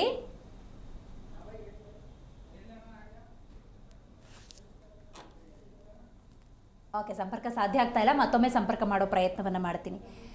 ಉಮೇಶ್ ಅವರು ನೀವು ಹೇಳಬೇಕು, ಜೆ ಡಿ ಎಸ್ ವಕ್ತಾರರು ದರ್ಶನ್ ಅವ್ರು ಹೇಳಬೇಕಾದ್ರೆ, ಅವ್ರನ್ನ ಎಕ್ಸ್ಪ್ಲೇನ್ ಮಾಡಬೇಕಾದ್ರೆ ಅಕ್ಷರಶಃ ಒಂದು ಪದನೂ ಕೂಡ ತೆಗಿಯೋಕ್ಕೆ ಸಾಧ್ಯ ಇಲ್ಲ, ಅಷ್ಟು ಚೆನ್ನಾಗಿ ಎಕ್ಸ್ಪ್ಲೇನ್ ಮಾಡಿದ್ರು. ನಾನು ಅದನ್ನೇ ಹೇಳ್ತಿರೋದು, ಇದನ್ನೇ 3 ವರ್ಷದ ಹಿಂದೆ ನೀವು ಹೇಳಿದ್ದು, ಆರ್ಥಿಕ ತಜ್ಞರು ಹೇಳಿದ್ದು. ಈಗ ಪ್ರಶ್ನೆ ಏನು ಅಂದರೆ, ಇಷ್ಟು ದಿವಸ ಇಷ್ಟು ವರ್ಷ ಪೋಲಾಯ್ತಲ್ಲ, ಅದಕ್ಕೆ ಯಾರು ಹೊಣೆಗಾರರು? ನೋಡಿ, ಕಾಂಗ್ರೆಸ್ ಪಕ್ಷ ಅಧಿಕಾರಕ್ಕೆ ಬರುವಂಥ ಸಂದರ್ಭದಲ್ಲಿ ಕೊಟ್ಟಂಥ ಏನು 5 ಗ್ಯಾರಂಟಿಗಳಿಗೆ ನುಡಿದಂತೆ ನಡೆಯುವ ನಮ್ಮ ಸರ್ಕಾರ ಅಂತ ಹೇಳಿದರು. ಈಗ ಅವರಿಗೆ ಜ್ಞಾನೋದಯ ಆಗಿದೆ. ನೋಡಿ, ಈ ಬಿಟ್ಟಿ ಭಾಗ್ಯಗಳ ಅಂತ ನಾನು ನೇರವಾಗಿ ಹೇಳ್ತಾ ಇದ್ದೀನಿ, ಬಿಟ್ಟಿ ಭಾಗ್ಯಗಳನ್ನು ಕೊಡಬೇಡಿ, ಇದು ಕೆಟ್ಟ ಪರಂಪರೆ ಅಂತ ಹೇಳಿ ಮಾನ್ಯ ಪರಮೋಚ್ಚ ನ್ಯಾಯಾಲಯ ದೇಶದ ಆರ್ಥಿಕ ಪ್ರಗತಿಯ ಮೇಲೆ ಇದು ತುಂಬ ಹೊಡೆತ ಬೀಳ್ತದೆ. ನೀವು ವೈಜ್ಞಾನಿಕವಾಗಿ ಕೊಡಿ, ತುಂಬ ತಳಮಟ್ಟದವ್ರಿಗೆ ಕೊಡಿ, ಅಪ್ಲಿಫ್ಟ್ ಮಾಡೋಂಥವ್ರಿಗೆ ಕೊಡಿ, ಸಮಾನತೆಗೋಸ್ಕರವಾಗಿ ನೀವು ಮಾಡ್ತಾರೆ ಒಳ್ಳೆ ಸ್ಕೀಮ್ಗಳು ಎಲ್ಲ ಯಾವುದೇ ಸರ್ಕಾರ ಮಾಡ್ಬೋದು, ಅದು ಕೊಡಿ ಅಂತ ಹೇಳಿದೆ. ಆದರೆ ಇವರು ಮಾಡಿದ್ದೇನು? ಯಾರು ಕೇಳಿದ್ರು ಮೇಡಮ್? ಇವರು ಈಗ ನೊಂದಂಥವ್ರಿಗೆ ಕೊಡಬೇಕು, ತಳಮಟ್ಟದ ಒಂದು ವರ್ಗವನ್ನು ಮೇಲೆತ್ತಬೇಕು. ಇವರೇನು ಮಾಡಿದರು? ಬಹಿರಂಗವಾಗಿ ಹೇಳಿದರು ಸಿದ್ದರಾಮಯ್ಯನವರು, ಕಾಕಾ ಪಾಟೀಲ್ ನಿನಗೂ ಫ್ರೀ, ಮಾದೇವಪ್ಪ ನಿನಗೂ ಫ್ರೀ, ಆಂಜನೇಯ ನಿನಗೂ ಫ್ರೀ, ಉಮೇಶ್ ನಿನಗೂ ಫ್ರೀ. ಅವ್ರು ನೋಡಿ ಹೇಳಿದ್ದು ಎಲ್ರಿಗೂ ಫ್ರೀ ಅಂತ ಹೇಳಿದರು. ಅಲ್ಲಿ ಅವತ್ತೇನಾರು ಹೇಳಿದ್ರ ಟ್ಯಾಕ್ಸ್ ಪೇಡರ್ಗೆ ಏನಾರನ್ನ ಕೊಡಕ್ಕಲ್ಲ ಅಂತ ಹೇಳಿದ್ರ? ಹಾಂ, ಮನೆಯಲ್ಲಿ. ಆಮೇಲೆ ಹಂಗಾರೆ ಇವರು ಇಷ್ಟಿಂದವರೆ ಕೊಟ್ಟಿದ್ರಲ್ಲ, ಈಗ ಹೇಳ್ತಾ ಇದ್ದಾರಲ್ಲ ಸನ್ಮಾನ್ಯ ಮುಖ್ಯಮಂತ್ರಿಗಳು, 100 ಕೋಟಿ ಹಣ ಹೊರಟೋಗಿದೆ ಸತ್ತವ್ರ ಹೆಸರಲ್ಲಿ ಅಂತ ಹೇಳ್ತಾರಲ್ಲ. ಹಾಗಾದ್ರೆ ಇದಕ್ಕೆಲ್ಲ ಯಾರು ಹೊಣೆ? ಆಗಾರೆ ಸರ್ಕಾರ ಹೊಣೆ ತಾನೇ ಇದಕ್ಕೆ? ಇವರು ಅಧಿಕಾರಿಗಳು ಹೊಣೆ ಅಲ್ವಾ? ಅಂದರೆ ಸನ್ಮಾನ್ಯ ಸಿದ್ದರಾಮಯ್ಯನವರ ಆಡಳಿತಾವಧಿಯ ಲೋಪದೋಷಗಳನ್ನು ನಾವು ಹೇಳ್ತಾ ಇದ್ದು ಒಪ್ಕೊಳ್ಳಿಲ್ಲ. ಸ್ವತಃ ಡಿ ಕೆ ಶಿವಕುಮಾರ್ ಅವರು, ಕಾಂಗ್ರೆಸ್ನವರು ಈಗ ಅವರದೇ ಮುಖ್ಯಮಂತ್ರಿ ಈ ರಾಜ್ಯದ ಜನತೆಗೆ ಹೇಳ್ತಾ ಇದ್ದಾರೆ, ಇಲ್ಲಿ ಭಾಳ ಮೋಸ ಆಗ್ತಾ ಇದೆ, ಲೋಪ ಆಗ್ತಾ ಇದೆ, ವ್ಯತ್ಯಾಸಗಳಾಗ್ತಾ ಇದೆ ಅಂತೇಳಿ. ಅದಕ್ಕೋಸ್ಕರವಾಗಿ ನಾವು ಸನ್ಮಾನ್ಯ ಡಿ ಕೆ ಶಿವಕುಮಾರ್ ಅವರನ್ನು ಅಭಿನಂದಿಸ್ತಾ ಇದ್ದೀವಿ. ಯಾಕೆ ಅಂತಂದರೆ ಸರ್ಕಾರದಲ್ಲಿ ಇಷ್ಟಂತೆಲ್ಲ ಮೋಸ ಆಗ್ತಾ ಇದೆ, ವೈಫಲ್ಯಗಳಾಗ್ತಾ ಇದ್ದಾವೆ, ಅವರೇ ಈಗ ಎತ್ತಿಡಿತಾ ಇದ್ದಾರೆ, ಬಹಿರಂಗವಾಗಿ ಹೇಳ್ತಾ ಇದ್ದಾರೆ, ನಾವು ಹೇಳ್ತಾ ಇದ್ದೀರಾ ನೋಡಿ. ಈಗ ಹೇಳ್ತಾ ಇದ್ದಾರೆ ಸುಮಾರು 100 ಕೋಟಿ ಸತ್ತವ್ರ ಹೆಸರಿಗೆ ಹೋಯ್ತು ಅಂತಂದ್ರೆ ಆಧಾರ್ ಕಾರ್ಡ್ ಇರಲಿಲ್ವಾ? ಆಧಾರ್ ಕಾರ್ಡ್ ಇರಲಿಲ್ಲ ಮೇಡಮ್. ಹಂಗಾರೆ ಬಸ್ಸಲ್ಲಿ ಓಡಾಡ್ತಾ ಇದ್ದಾರಲ್ವಾ? ಹಾಗಾದ್ರೆ ಆ ಯೋಜನೆಯಲ್ಲಿ ಆಧಾರ್ ಕಾರ್ಡ್ ಇರೋರಿಗೆ ತಾನೇ ಇವರು ಬಸ್ ಕೊಡ್ತಾರೆ. ಪ್ರತಿಯೊಬ್ಬರಿಗೆ ಕೊಡ್ಬೇಕಾರಲ್ಲಿ, ಬಸ್ ಹತ್ತಿಸ್ಕೋಬೇಕಾದ್ರೆ, ಟಿಕೆಟನ್ನು ಇಶ್ಯೂ ಮಾಡ್ಬೇಕಾದ್ರೆ ಆಧಾರ್ ಕಾರ್ಡ್ ನೋಡ್ತಾರೆ. ಹಂಗಾರೆ ಆಧಾರ್ ಕಾರ್ಡ್ ಎಲ್ಲಿಂದ ಬಂದ? ಈಗ ಇವರಿಗೆ ಕನ್ನಡದ ನೆಲದ ಜನದ ಮೇಲೆ ಜನೋದಯ ಆಗ್ಬಿಡ್ತು ಈಗ ನಮ್ಮ ಸನ್ಮಾನ್ಯ ಮುಖ್ಯಮಂತ್ರಿಗಳಿಗೆ. ಇಲ್ಲಿವರೆಗೂ ಆಗಿರಲಿಲ್ವಾ? ವಿರೋಧ ಪಕ್ಷದವ್ರು ಹೇಳುವವರೆಗೆ ಇವ್ರಿಗೆ ಅದ್ರ ಬಗ್ಗೆ ಏನು ಯೋಚನೆ ಮಾಡ್ತಿಲ್ಲ. ಹೌದು, ಅದಕ್ಕೀಗ ಫೈನಾನ್ಸ್ ಅವ್ರಿಗೆ ಬಂತು, ಮನೆ ಯಜಮಾನಿಕೆ ಬಂತು. ಈಗ ನಾನು ಹೆಂಗೆ ಮಾಡೋದಪ್ಪ? ಅದಕ್ಕೆ ನಾನು ಈ ಸಂದರ್ಭದಲ್ಲಿ ಒತ್ತಾಯ ಮಾಡ್ತಾ ಇದ್ದೀನಿ ಮನೆ ಮುಖ್ಯಮಂತ್ರಿಗಳನ್ನ. ಕೇರಳ ಮುಖ್ಯಮಂತ್ರಿಗಳು ಶ್ವೇತಪತ್ರ ಹೊರಡಿಸಿದ್ರು, ವೈಟ್ ಪೇಪರ್ನ, ಅಲ್ಲಿನ ಆರ್ಥಿಕ ಪರಿಸ್ಥಿತಿ ಬಗ್ಗೆ ಇವ್ರು ಹೊರಡಿಸ್ಬಿಡ್ಲಿ. ಇನ್ನೂ ನಮಗೆ ಸಾಕಷ್ಟು ಒಳಗೆ ಏನೇನು ಅವ್ಯವಹಾರಗಳಾಗಿದೆ, ರಾಜ್ಯದ ಬೊಕ್ಕಸ ಎಲ್ಲೋಗಿದೆ, ಇವ್ರು ಮಾಡಲಿ. ಇವ್ರು ಕೊಡ್ತಾ ಇದ್ದಾರೆ ಮೇಡಮ್, ಸ್ವಾಗತ. ಇನ್ನೂ ಚೆನ್ನಾಗಿ ಕೊಡ್ಲೇಬೇಕಾರೆ, ಆದರೆ ಯಾರಿಗೆ ತಲುಪಬೇಕು ಅವ್ರಿಗೆ ತಲುಪಬೇಕು, ಯಾರಿಗೆ ತಲುಪಬಾರ್ದು ಅವ್ರು ತಲುಪಬಾರ್ದು ಅನ್ನೋದು ನಮ್ಮ ಪ್ರಾರಂಭದ ಉದ್ದೇಶ. ನಿಮ್ಮ ಎಕ್ಸ್ಪ್ಲನೇಷನ್ ಅಲ್ಲಿ ಅಲ್ಲಿಗೆ ಬನ್ನಿ. ನೀವು ಹೇಳಿದ 2 ಪಾಯಿಂಟ್ಸ್ ಅಲ್ಲಿ ನನಗೆ ಇನ್ನೊಂದು ಪ್ರಶ್ನೆ ಬಂತು. ಈಗ ಸಿದ್ದರಾಮಯ್ಯನವರು ಮತ್ತು ಡಿ ಕೆ ಶಿವಕುಮಾರ್ ಅನ್ನೋ 2 ಹೆಸರುಗಳ ಪ್ರಸ್ತಾಪ ಆಗಿದ್ದರಿಂದಾಗಿ ಸಹಜವಾಗಿ ಜನರ ಮನಸ್ಸಲ್ಲಿ ನೀವು ಹೇಳಿದ ಕಾಂಟೆಕ್ಸ್ಟು ಬರ್ಬೋದು. ಅಂದರೆ ಲೋಪಗಳಾಗ್ತಿತ್ತು, ಅದನ್ನು ಡಿ ಕೆ ಶಿವಕುಮಾರ್ ಅವರು ಬಂದು ಸರಿ ಮಾಡ್ತಿದ್ದಾರೆ ಅಂತ. ಇನ್ನೊಂದು ಕಾಂಟೆಕ್ಸ್ಟ್ ಕೂಡ ಇದೆ. ಸಿದ್ದರಾಮಯ್ಯನವರು ಅಂದಾಗ ಜನಾನುರಾಗಿ, ಬಡವರ ನಾಯಕ, ಹಿಂದ ನಾಯಕ. ಆದರೆ ಡಿ ಕೆ ಶಿವಕುಮಾರ್ ಅವರು ನೇರ, ನಿಷ್ಠೂರ, ಸ್ಟ್ರೇಟ್ ಅಂಡ್ ಫಾರ್ವರ್ಡ್. ಈ ಅಪ್ಪ ಬಂದು ಅಥವಾ ಈ ವ್ಯಕ್ತಿ ಬಂದು, ಈ ಮನುಷ್ಯ ಬಂದ್ಬಿಟ್ಟು, ಅಯ್ಯೋ ಹೆಂಗೋ ತಗೋತಾ ಇದ್ವಿ 200 ರೂಪಾಯಿ ಹೋಗ್ಬಿಡ್ತು, ಅಯ್ಯೋ ಹೆಂಗೋ ತಗೋತಾ ಇದ್ವಿ 200 ಯೂನಿಟ್ ಉಚಿತ ವಿದ್ಯುತ್ ಯೋಜನೆ, ಅದು ಹೋಗ್ಬಿಡ್ತು. ಈ ಭಾವನೆ ಬಿಲ್ಡ್ ಆಗಿಲ್ವಾ? ಖಂಡಿತ ಆಗುತ್ತೆ. ಯಾಕೆಂತಂದ್ರೆ ಈಗ ಅವರದೇ ಸರ್ಕಾರದ ಮೇಲೆ ಇದು ದೊಡ್ಡ ಪ್ರಮಾಣದಲ್ಲಿ ಹೊಡೆತ ಬೀಳುತ್ತೆ ಮೇಡಮ್. ಜನಾಭಿಪ್ರಾಯ ಕಳ್ಕೊತಾರೆ. ಸಿದ್ದರಾಮಯ್ಯನವರಿದ್ದಂಥ ಸಂದರ್ಭದಲ್ಲಿ ಯಾವುದೂ ಕೇಳ್ತಿರ್ಲಿಲ್ಲ. ಹಂಗಾರೆ ಅವಾಗ ಇದ್ದಂಥ ಆಡಳಿತ ವ್ಯವಸ್ಥೆಗಳು, ಅದು ಅಧಿಕಾರಿಗಳು ಸರಿ ಇರಲಿಲ್ವಾ? ಅವಾಗ ಚೆನ್ನಾಗಿತ್ತ? ಡಿ ಕೆ ಶಿವಕುಮಾರ್ ಬಂದ ತಕ್ಷಣ ಎಲ್ಲ ಸರಿಯಾಗಿ ಹೋಗ್ಬಿಡ್ತಾ? ಅಂದರೆ ಈಗೆಲ್ಲ ಒಂದು ಕಡೆ ಕಪ್ಪು ಚುಕ್ಕಿ ಅವರ ಒಂದು ಅವಧಿಗೆ, 3 ವರ್ಷದ ಅವಧಿಗೆ ಅವರೇ ಕಪ್ಪು ಚುಕ್ಕಿಯನ್ನು ಇಡ್ತಾ ಇದ್ದಾರೆ ಈ ರೀತಿಯಾಗಿ. ಏನಂತ ಅವ್ರ ಅವಧಿಯಲ್ಲಿ ಇಷ್ಟೊಂದೆಲ್ಲ ಮಿಸ್ಯೂಸ್ ಆಗಿದೆ. ಈಗ ನೀವು ಗೃಹಲಕ್ಷ್ಮಿ ತರಬೇಕು. ಈಗ ಕರೆಂಟ್ ವ್ಯವಸ್ಥೆ ನೋಡಿ, ಈಗ ಯಾರ್ದೋ ಬಾಡಿಗೆ ಬರ್ತಾರೆ, ನಮ್ಮ ದರ್ಶನ್ ಅವ್ರು ಹೇಳ್ತಿದ್ರೆ ಅಗ್ರಿಮೆಂಟ್ ಮಾಡಿಸ್ಕೋತಾರೆ ಅಂತಂದ್ರೆ ಸುಮ್ಮನೆ ಕೊಡಲ್ಲ. ಅವ್ರು ಈ must be resident of Karnataka, ಅವ್ರೆಲ್ಲರಾಗಿರಲಿ. ಒಂದು ಕಡೆ ತಗೊಂಡ್ರೆ ಇನ್ನೊಂದು ಕಡೆ ತಗೊಳಂಗಿಲ್ಲ ಮೇಡಮ್. ಅವರು ಯಾವ್ದಾರ ಊರಲ್ಲಾಗಿರಲಿ, ಅದಕ್ಕೆ ಎಲ್ರಿಗೂ ಮಾನದಂಡ ಒಂದೇ ಇರ್ತದೆ. ಈಗ ಬಂದ್ಬಿಟ್ಟು ಈಗ ನೀವು ಇದನ್ನು ಕಮರ್ಷಿಯಲ್ ಬಳಸ್ಕೊತಾ ಇದ್ದಾರೆ ಕೆಲವರು ಅಂತೇಳಿ ಈಗ ಮಾಡ್ತಾ ಇದ್ದಾರಲ್ಲ. ಹಂಗಾರೆ ಈ ರಾಜ್ಯದ ಆರ್ಥಿಕ ಪರಿಸ್ಥಿತಿ ಮೇಲೆ ಕೆಟ್ಟ ಪರಿಣಾಮ ಬೀರಲಿಲ್ವಾ ಇಲ್ಲಿವರೆಗೂ? ಇವ್ರು ಯಾಕೆ ಸುಮ್ಮನೆ ಇದ್ರು? ಉಪಮುಖ್ಯಮಂತ್ರಿಗಳಾದಂಥ ಸಂದರ್ಭದಲ್ಲಿ ಇವ್ರು ಯಾಕೆ ಇದನ್ನು ಸಲಹೆ ಕೊಡಲಿಲ್ಲ? ಇವರು 3 ವರ್ಷ ಕೈ ಜೋಡಿಸಿದ್ರಲ್ವಾ? ಹಂಗೆ ಇವರು ಹೊಣೆಗಾರಲ್ವಾ? ಹೀಗಾಗಿ ಇವಾಗ ಏನಾಗಿ ಇವ್ರ ತಪ್ಪುಗಳನ್ನು ಮುಚ್ಕೊಳ್ಳೋಕ್ಕೋಸ್ಕರವಾಗಿ ಈ ಥರ ಒಂದು ಹೊಸ ಯೋಜನೆಯನ್ನು ತಗೊಂಬಂದಿದ್ದಾರೆ. ನಾನು ಇವರ ಅಭಿವೃದ್ಧಿ ವಿಚಾರದಲ್ಲಿ ಮೇಡಮ್, ಅವ್ರು ಈಗಿನ್ನೂ ಹಂತಂತ ತಗೊಳ್ತಾ ಇದ್ದಾರೆ, ಅವ್ರಿಗಿನ್ನೂ ಸಾಕಷ್ಟು ಟೈಮ್ ಕೊಡೋಣ. ಆದ್ರೆ ಅವೈಜ್ಞಿಕವಾಗಿ ತೀರ್ಮಾನ ತಗೊಳ್ಳೋಂಥ ವಿಚಾರದಲ್ಲಿ ನಮ್ಮ ವಿರೋಧ ಇದೆ. ಈಗ ನೀವು ಹೇಳಿರಿ ಎಲೆಕ್ಟ್ರಿಸಿಟಿಗೆ ಮೇಡಮ್ ಪರ್ ಮಂತು 480 ಕೋಟಿ ಖರ್ಚು ಮಾಡ್ತಾ ಇದ್ದಾರೆ. Per month. ಅಲ್ಲಿಗೆ ಒಂದು ವರ್ಷಕ್ಕೆ ಎಷ್ಟಾಯಿತು? 5280 ಕೋಟಿ ಆಯಿತು. ಈಗ 3 ವರ್ಷದಿಂದ ಆಗಿರೋಂಥ ಲೋಪದೋಷಗಳು ಯಾರು ಕಟ್ಕೊಡ್ತಾರೆ? ಯಾರಪ್ಪನ ಮನೆ ದುಡ್ಡು ಮೇಡಮ್ ಇದು? ನಮ್ಮ ದುಡ್ಡು ಸರ್ಕಾರ ತೆರಿಗೆ ಹಣ ಇವುದು. ಹೊರ ರಾಜ್ಯದಿಂದ ಬಂದು ಬೆನಿಫಿಟ್ ತಗೋತಾನೆ ಅಂತಂದಾಗ ಅದು ನಿಲ್ಲಿಸಬೇಕು. ಇದನ್ನ ಸರ್ಕಾರ ನಿಯಮನವನ್ನು ನಾವು ಸ್ವಾಗತಿಸ್ತೀವಿ ಕೆಲವು ಭಾಗಶಃ. ಆದ್ರೆ ಇಲ್ಲಿವರೆಗೂ ಆಗಿರೋಂಥ ಈಗ 100 ಕೋಟಿ ಹೊಟ್ಟೋಗಿದೆ ಸತ್ತವ್ರ ಹೆಸರಲ್ಲಿ ಅಂತಾರೆ. Who will be liable? ಯಾರು ಈ ಡ್ಯಾಮೇಜಸ್ ಅನ್ನ ಇನ್ಕರ್ ಮಾಡೋ ತುಂಬಿಕೊಡೋಂಥದ್ದು ಯಾರು ಮೇಡಮ್? ಇದನ್ನ ನಷ್ಟ ಅಲ್ವಾ ಇದು? ಈ ದುಡ್ಡು ಇನ್ನೊಂದು ಬಳಸ್ಕೋಬೋದಾಯ್ತಲ್ವಾ? ನೋಡಿ, ಇದನ್ನ ಬ್ಯಾಲೆನ್ಸ್ ಮಾಡೋಕ್ಕೋಸ್ಕರವಾಗಿ ಬೆಲೆ ಏರಿಕೆ ಅಂತ ಅನೇಕ ವಿಚಾರಗಳಲ್ಲಿ ಸರ್ಕಾರ ನಿರ್ಧಾರ ತಗೋತು. ಅದು ಎಕ್ಸೈಸ್ ಡ್ಯೂಟಿ ಆಗಿರ್ಬೋದು, ನೀವು ಸಾಮಾನ್ಯ ದಿನನಿತ್ಯದ ವಸ್ತುಗಳ ಬೆಲೆ ಆಗಿರ್ಬೋದು. ಹಾಗಾಗಿ ಇಲ್ಲಿ ಈ ಸಂದರ್ಭದಲ್ಲಿ ಡಿ ಕೆ ಶಿವಕುಮಾರ್ ಅವರು ಎಲ್ಲ ಒಂದು ಕಡೆ ಅವರ ಸರ್ಕಾರದ ಹಿಂದೆ ನಡೆದಂಥ ಅವ್ಯವಹಾರಗಳನ್ನು ಅಥವಾ ಲೋಪದೋಷಗಳನ್ನು ಅವರು ಮುಖ್ಯಮಂತ್ರಿ ಆದಂಥ ಸಂದರ್ಭದಲ್ಲಿ ರಾಜ್ಯದ ಜನತೆ ತೋರಿಸ್ತಾ ಇದ್ದಾರೆ. ಹಾಗಾಗಿ ಎಲ್ಲೇ ಒಂದು ಕಡೆ ಇದು ನಾನು ಹೇಳ್ತಾ ಇರೋದು ಏನು ಅಂತಂದರೆ, ಇವ್ರು ಯಾಕೆ ಹೇಳಬೇಕಾಗಿತ್ತು? ಎಲ್ರಿಗೂ ಫ್ರೀ ಅಂತ ಯಾಕೆ ಹೇಳಬೇಕಾಗಿತ್ತು? ಅವೈಜ್ಞಾನಿಕವಾಗಿ ಯಾಕೆ ಕೊಡಬೇಕಾಗಿತ್ತು? ಸಿದ್ದರಾಮಯ್ಯನವರು ತಮ್ಮ ಸರ್ಕಾರವನ್ನು ಇಲ್ಲಿ ಕಾಂಗ್ರೆಸ್ ಸರ್ಕಾರ ಬರಬೇಕಾಗಿತ್ತು. ಒಂದು ಏನೋ ಬರದಲ್ಲಿ ಹೇಳ್ಬಿಟ್ರು. ಅವತ್ತು ನೋಡಿ ಮಲ್ಲಿಕಾರ್ಜುನ ಖರ್ಗೆ ಸ್ಪಷ್ಟವಾಗಿ ಹೇಳಿದ್ದಾರೆ, ನೋಡಿ ನಿಮಗೆ ಎಷ್ಟಿದೆ ಅಷ್ಟು ಮಾಡಿ, ಮಿತಿ ಮೀರಿ ಸಾಲ ಮಾಡಬೇಡಿ, ಆಯ್ತಾ? ಚಾಪೆ ಎಷ್ಟಿದೆ ಅಷ್ಟಕ್ಕೆ ನೀವು ಕಾಲು ಚಾಚಬೇಕು. ನೀವು ಏನೋ ಈ ಅಧಿಕಾರದ ಒಂದು ಏನೋ ಖುಷಿಯಲ್ಲಿ ಸಂತೋಷದಲ್ಲಿ ನೀವು ಜಾಸ್ತಿ ಇದನ್ನ ಭರವಸೆ ಕೊಡಕ್ಕೆ ಹೋಗಬೇಡಿ ಅಂತ ಸಾಕಷ್ಟು ಹೇಳಿದ್ದಾರೆ. ಇವ್ರ ಮುಂದೆ ಹೇಳಿದ್ದಾರೆ. ಈಗ ನೋಡಿ ಒಂದೊಂದಾಗಿ ಈಗ ನೋಡಿ ಸರ್ಕಾರ ಇದು ದಿವಾಳಿ ಆಗಿದೆ, ಖಜಾನೆ ಖಾಲಿ ಆಗಿದೆ ಅನ್ನೋದು ಈಗ ಸನ್ಮಾನ್ಯ ಡಿ ಕೆ ಶಿವಕುಮಾರ್ ಅವರು ಮುಖ್ಯಮಂತ್ರಿ ಆದಾಗ ನೋಡಿರೋ ಖಜಾನೆ ಬಾಕ್ಸ್ ನೋಡಿದ್ರು ಮೇಡಮ್. ಇಲ್ಲಿ ಎಲ್ಲ ಇಣಕಿ ನೋಡ್ತಾವ್ರೆ, ಸಾಲ ಸಭೆ ನಡೆಸ್ತಾವ್ರೆ, ಅಧಿಕಾರಿಗಳನ್ನ ಈಗ ಮ್ಯಾರಥಾನ್ ಸಭೆಗಳು ನಡೆಸ್ತಾ ಇದ್ದಾರೆ. ನೋಡಿ ಎಲ್ಲೆಲ್ಲಿ ಲೋಪವಾಗಿದೆ ಅಂತೇಳಿ. ನೋಡಿ ಭ್ರಷ್ಟಾಚಾರ ವಿಚಾರವಾಗಿ ದನಿ ಎತ್ತಿದ್ದಾರೆ. ಇಲ್ಲಿ ಗಂಟ ಸಿದ್ದರಾಮಯ್ಯ ಸರ್ಕಾರದಲ್ಲಿ ಅದು ಹೇಳಲೇ ಇಲ್ಲ. ಅದು ಈಗ ನೋಡಿ ಭ್ರಷ್ಟಾಚಾರ ಮಾಡಬೇಡಿ ಅಂತ ಹೇಳ್ತಾರೆ. ಹಾಗಾಗಿ ಎಲ್ಲ ಒಂದ್ ಕಡೆ ಈ ಗ್ಯಾರಂಟಿ ಪರಿಷ್ಕರಣೆ ಮಾಡ್ತಾ ಇರೋದು ಅಂತ ಒಂದು ರೀತಿ ವೈಜ್ಞಾನಿಕವಾಗಿ ಒಳ್ಳೇದು. ಆದರೆ ಇವ್ರದೇ ಸರ್ಕಾರ ಈಗ ಜನರಿಗೆ ಎಲ್ಲ ಒಂದು ಕಡೆ ಇದು ನಂಬಿಸಿ ಮೋಸ ಮಾಡಿದೆ ಅಂತ ಹೇಳಿ ನಮ್ಮ ಅಭಿಪ್ರಾಯ. ಆ ಪಾಯಿಂಟಿಗೆ ಬರ್ತೀನಿ. ಬಿಜೆಪಿ ವಕ್ತಾರ ಇದಕ್ಕೆ ಉತ್ತರ ಕೊಡಬೇಕು. ಓಕೆ, ಅವ್ರ ಸಂಪರ್ಕದಿಲ್ಲ. ದರ್ಶನ್ ಅವ್ರಿಗೆ ನೀವು ಹೇಳಬೇಕು. ಲಾಜಿಕಲಿ ನೀವು ಎಕ್ಸ್ಪ್ಲೈನ್ ಮಾಡೋದ್ರಲ್ಲ, ವಿಚ್ ಇಸ್ ಅಕ್ಸೆಪ್ಟೆಡ್, ಅದನ್ನು ಪ್ರತಿಯೊಬ್ಬರು ಕೂಡ ಪ್ರಜ್ಞಾವಂತರು ಒಪ್ಕೊಳ್ತಾರೆ. ಬಟ್ ಈಗಾಗಲೇ ಕೋಟ್ಯಾಂತರ ರೂಪಾಯಿ ಫಲಾನುಭವಿಗಳು ಯಾರಲ್ಲ ಅವರಿಗೆಲ್ಲ ಹೋಗಿದೆಯಲ್ಲ, ರಿಕವರ್ ಮಾಡೋಕ್ಕಾಗತ್ತಾ? ಅದು ಜನರ ದುಡ್ಡಲ್ವಾ? ಎಷ್ಟೋ ಸತಿ ನಾನು ಇದೇ ಡಿಬೇಟಲ್ಲಿ ಎಕ್ಸ್ಪ್ಲೇನ್ ಮಾಡಿದ್ದೀನಿ. ಅರ್ಹ ಫಲಾನುಭವಿಗಳಿಗೆ 2000 ರೂಪಾಯಿ ಆದರೂ ಹೋಗಲಿ, 200 ಯೂನಿಟ್ ಆಗಲೂ ಹೋಗಲಿ, ಆಕ್ಸೆಪ್ಟ್ ಮಾಡ್ತಾರೆ. ಕೆಲವೊಮ್ಮೆ ಹೆಂಗಾಗಿತ್ತು ಅಂದರೆ, ದ ರಿಯಲ್ ಟ್ಯಾಕ್ಸ್ ಪೇಯರ್ 10ರಿಂದ 7 ದುಡ್ದು, ಅಥವಾ ಅವರು ಯಾರೋ ಒಬ್ಬ ಹೆಣ್ಮಗಳು ಅಥವಾ ಉದ್ಯೋಗ ಮಾಡೋರು ದುಡಿತಾರೆ ಅಂದರೆ ಅವರು ಅದು ಬದುಕಿನ ಹೊಟ್ಟೆ, ಅದಕ್ಕೋಸ್ಕರ ತುಂಬಿಸ್ಕೊಳ್ಳೋದಕ್ಕೆ ದುಡಿತಾ ಇರ್ತಾರೆ. ಇವ್ರು ಟ್ಯಾಕ್ಸ್ ಪೇಯರು ಯಾರೋ 2000 ರೂಪಾಯಿ ತೊಗೋತಿದ್ದಾರೆ ಅನ್ನೋ ಭಾವನೆ ಬಿಲ್ಡ್ ಆಗಿತ್ತು. ನೀವೀಗ ಇದನ್ನ ಅಲ್ಗಾಡಿಸ್ದಂಗೆ ಆಗಲಿಲ್ವಾ? ಈಗ ಹೋಗಿರೋ ನಷ್ಟನ್ನು ಹೆಂಗೆ ತುಂಬ್ತೀರ ನೀವು? ಇದು ಏನಾದರೂ ರಾಜ್ಯ ಸರ್ಕಾರಕ್ಕೆ ಮೋಸ ಮಾಡಿ ಪಡೆದಿದ್ರೆ ಖಂಡಿತವಾಗ್ಲೂ ಅದನ್ನ ರಿಕವರಿ ಮಾಡುವಂಥ ಕೆಲಸವನ್ನು ರಾಜ್ಯ ಸರ್ಕಾರ ಮಾಡ್ತದೆ. ಒಂದು ನಿಮಿಷ,